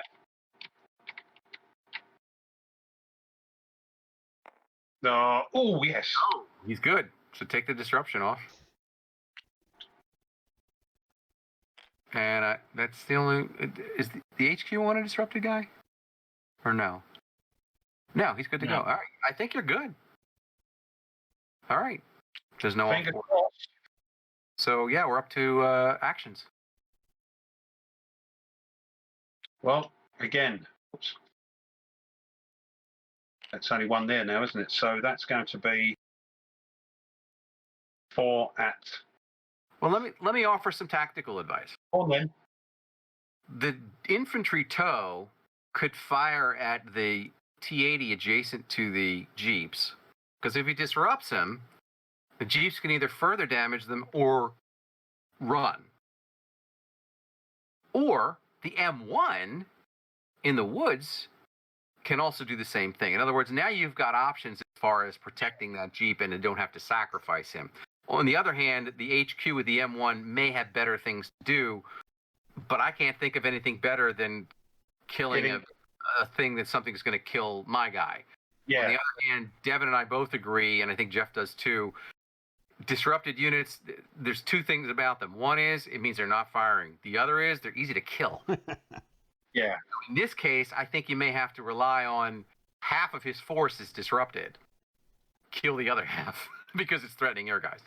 Yeah. That's my analysis. No, that sounds good. I was going to fire on those, but we'll do that first and see what the result is. We've got 1, 2, 3, 4, 5. So that's 4 at 3. Is that right? Yeah, because it's 6 range of 6. Yes, that's point blank for those missiles. 4 at 3. Come on. 3. 3. There we go. And once again, Art, you get 4 to make 5, 5 to make 5, 6 to make 6 to make 4. Oh, for goodness sake! Oh wow, Saves. that was 4 saves, wasn't it? Well done. Roll your ammo. Oh yeah. It 7. takes a little getting used to, but then it starts to get automatic. Yeah. 6. Good. All right. Mic off. So up complete for him. Well, you scared him. Oh, you've done it. You beat me to it, Keith. No, it wasn't me this time. Well, thank you, whoever it was. Was me. Oh, thanks. Now, I think I'd have to fire this at the same thing again, try and push him back. It's probably your best shot because it has Yeah. the best offense and he has the least defense against it. 6 at 4. Yes. Doesn't get much better than that, really. Let me straighten up. Here we go. 1, 2, 3, 4. Whoa, 4. 4. Okay. So you've got one for the city. So that's 5 to make 5. 5. Yeah, that's it. 5 to make 5.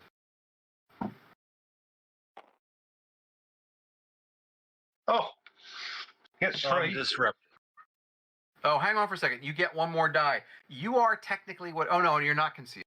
There is a defensive bonus for being concealed, but not if the enemy's adjacent, or a recon guy, which means they have the red special ability triangle. Mic on. Is within 5. So in this case, the Jeeps are effectively, from other games it's called spotting, but here it's just the T-80. It doesn't get concealment, so it doesn't get that extra defensive. And again, armored units can only get 2 extra defensive dice from whatever sources. It maxes out at 2.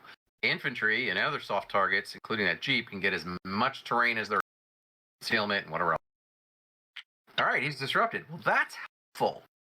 Because Yeah. that gives you your option of running away, because basically the city hex next to you blocks the good order T80 behind it, so you can run to the city, basically.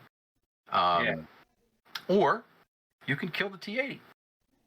That's tempting. And I've just seen that reprobate Tony's in the audience. So hi, Tony. I wasn't laughing at reprobate. I was laughing. It's okay. I don't laugh at people.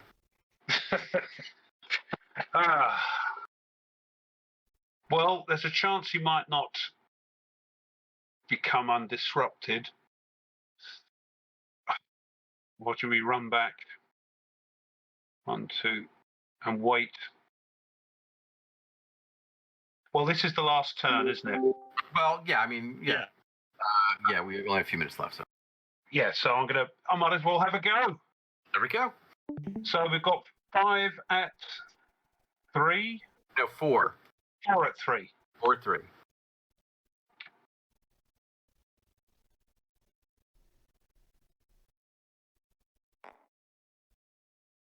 Three hits. Nice salvo. Nice grouping. And I got same. I mean, 6 at 5. Yeah, he's got 6 at 4 because you have reactive still. I mean, it's not like it's easy not to crack. Oh, Wow. good night was all they said. There you go. Unless you're going to move the M113, I guess the M1 still up north there. Still has something. Oh, yes. What about? Yes. What is here? So this one has 1 disrupted and 1 undisrupted. And this one is the 2 disrupted that are reduced. Now, can they assault? Only good order units can assault? Yes. Disrupted may not assault, may not fire. They can just move. Can I move and fire?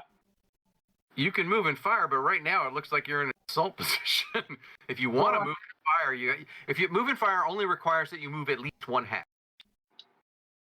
But when you move that 1 hex, you're going to be subject to opportunity fire. If you assault into a hex, you've triggered. You got 2 choices. Yeah, looks like it. You could fall back. Yeah, I can fall back here. Or you could assault. I'm falling back. That's in advance. But yeah, I'm saying you could fall. Your 2 obvious choices are to either assault or fall back into the improved position. I was thinking fire, but no, this is the last turn. Let's go out in the blaze of glory. Okay. He even picks the hard target. Yeah. All right, so you've got 2 to make 4. Let's have a go. I could have done the 2 disrupted ones, but hey ho. Disrupted ones, but hey ho. glory should you win this.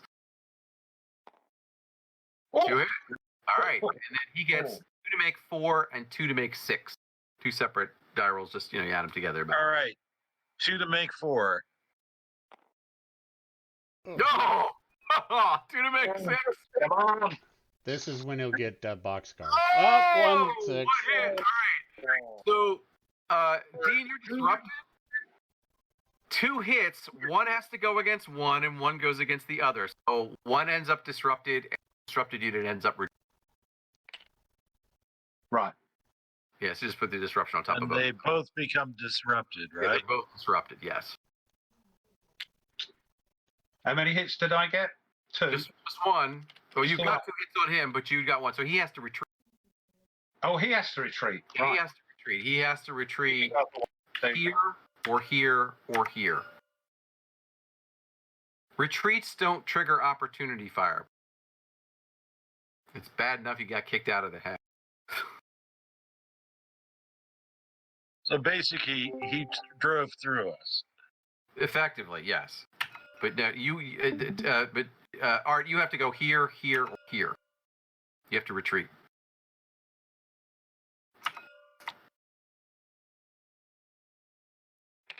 There we go. Okay. And I have to move in. I have to move into that hex. Yeah. You're in it. That's how you trigger the assault. You can Doesn't now he get a? you Can I can get- now, yes, you can now move an extra hex for your vehicular bonus. Oh, he was right back in the improved position. This is definitely, that whole sequence is a book. Wow. Okay. Everybody's ops complete those 2 stacks.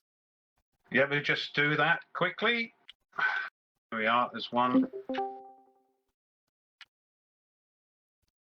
And I'll grab the other one Plop. and pull the next card and see if we can sneak in the, something. How about quick Soviets. We can do. All right, so let's pull off the Soviet ops complete. I think it's only the one. And then the Soviet HQ may redeploy. I forget where it is. But... It's over on the end ops card over here.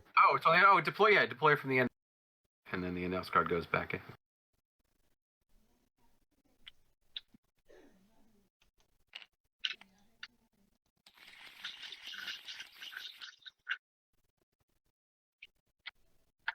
We want units. So yeah, that lead T80 is needs No, to they're all. guy in the back has to roll. Everybody else doesn't. Well, they're all in range, aren't they? No, your range is 4. So Oh, he has to roll, and he has to roll. all right. The guy in back. Mm-hmm. 2 to make 2 die 6, 6 or less. No, he stays He disrupted. does not make. So he So stays. I like The guy in front, same thing. Yep. He also stays disrupted. I mean, excuse me. Oh wait, I'm sorry. This is command. They're out of command. So Okay. that means they're not firing. They can op fire, but they're not doing direct fire or moving. Okay. They don't move either. Now we roll to remove their disruptions, right? Correct. And anybody who has an out of command, their morale training is 1 less penalty. Okay. So the guy in back now needs 5. 5s. Yeah. No. So he stays disrupted and he's out of command. Guy forward needs 5. Nope. No. The units with the headquarters need a 9. They made it. 9. No. 8. But they still made it. 8. They still made they it. started. Yes, that's the other. The guy on top of the hill does not make it, and the guy next to the forest.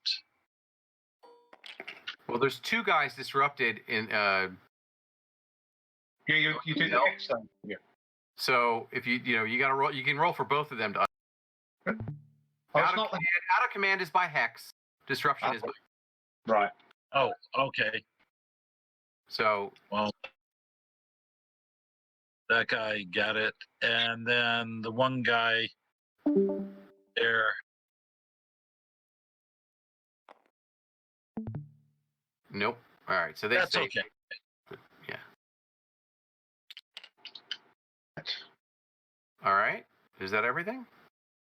I do believe so. Okay.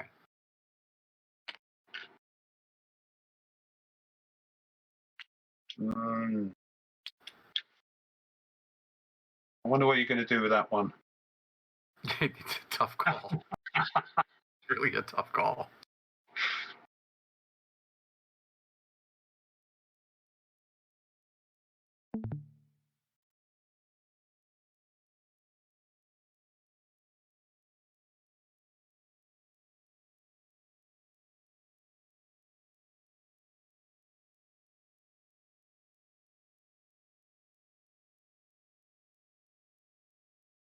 I think what we're going to do is we're going to wrap this formation impulse and then we'll.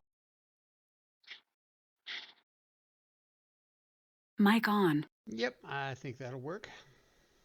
All right, good. No guts, no glory. It's the end of the turn, so. One. There's nobody to shoot at him. He can go where he wants. Oh, yeah.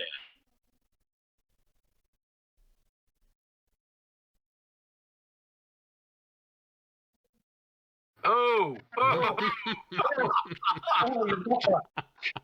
We fought them off and then they overran us. How dare you? Now, Dean, you don't have an assault value, so this is all him, but he's only got 1 die. He's got 1 to make 4. Oh, And he makes it. Okay. So you're disrupted and you have to retreat, and he gets an extra hex. So you have to retreat here or here or here.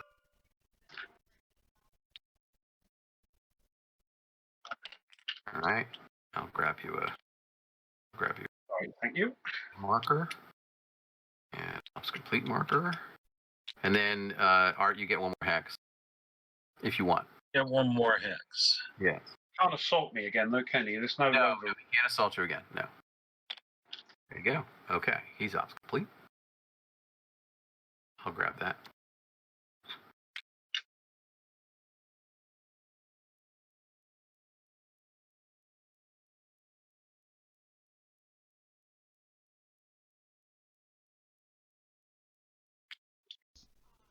Mic off.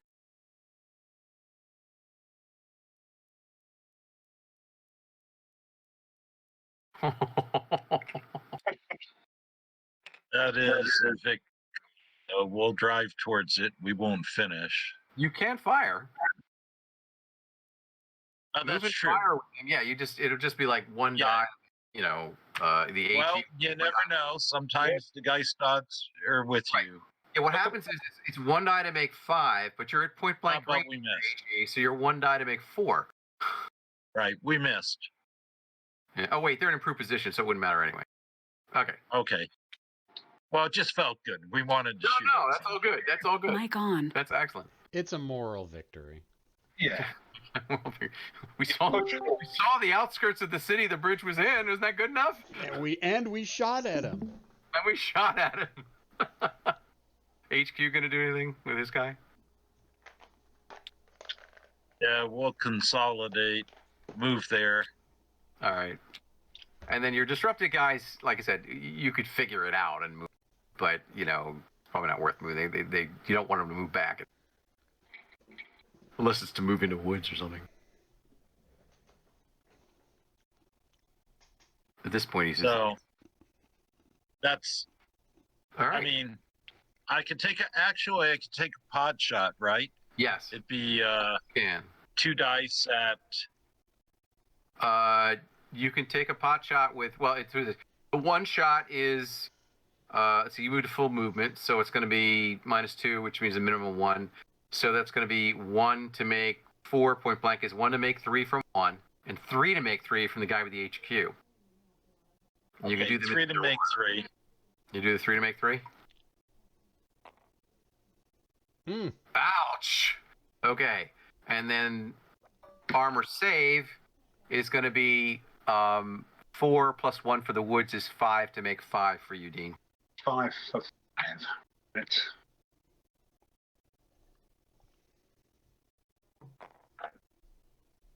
2.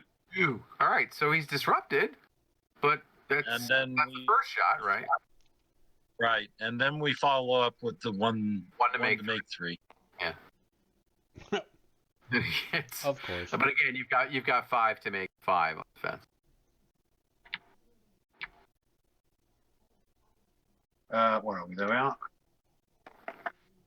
Yes, 1. Oh wow! Down to the wire there. Okay. So you can see you learned the game. We took a leisurely hour in the game, and we were playing it slow, and you were learning more and teaching more, and still got 5 turns into a 10 turns. So you can see once you get a handle on this, which I think you really, and you go through the rules for some of the details that we didn't get because there's other weapon systems. It's a fast game. Yeah. So we're going to do larger scenarios tomorrow and Sunday, and the expert scenarios because I expect people to play a little fast, and I'll sort of nudge a little and go. We're not expert. I don't want to be a pain because I want people out. But we were taking it slow and chatting. And that's what this was for. But we want to see how it goes with the East Germans and stuff like that over the weekend. Yeah. Thank you guys so much for playing. Thank you, and Devin for putting up with me. And so that was great fun. Want to thank everybody who joined us in the Twitch channel along the way, and I think those of us in the Discord, those of us on Discord, definitely thank you for coming in and watching as well. And I think we'll probably chat a little bit afterwards, but I think for now we're going to cut the stream. You know it's coming. Questions, comments, concerns, complaints, criticisms in the comment section below. I'll talk to everybody later. Hey ya!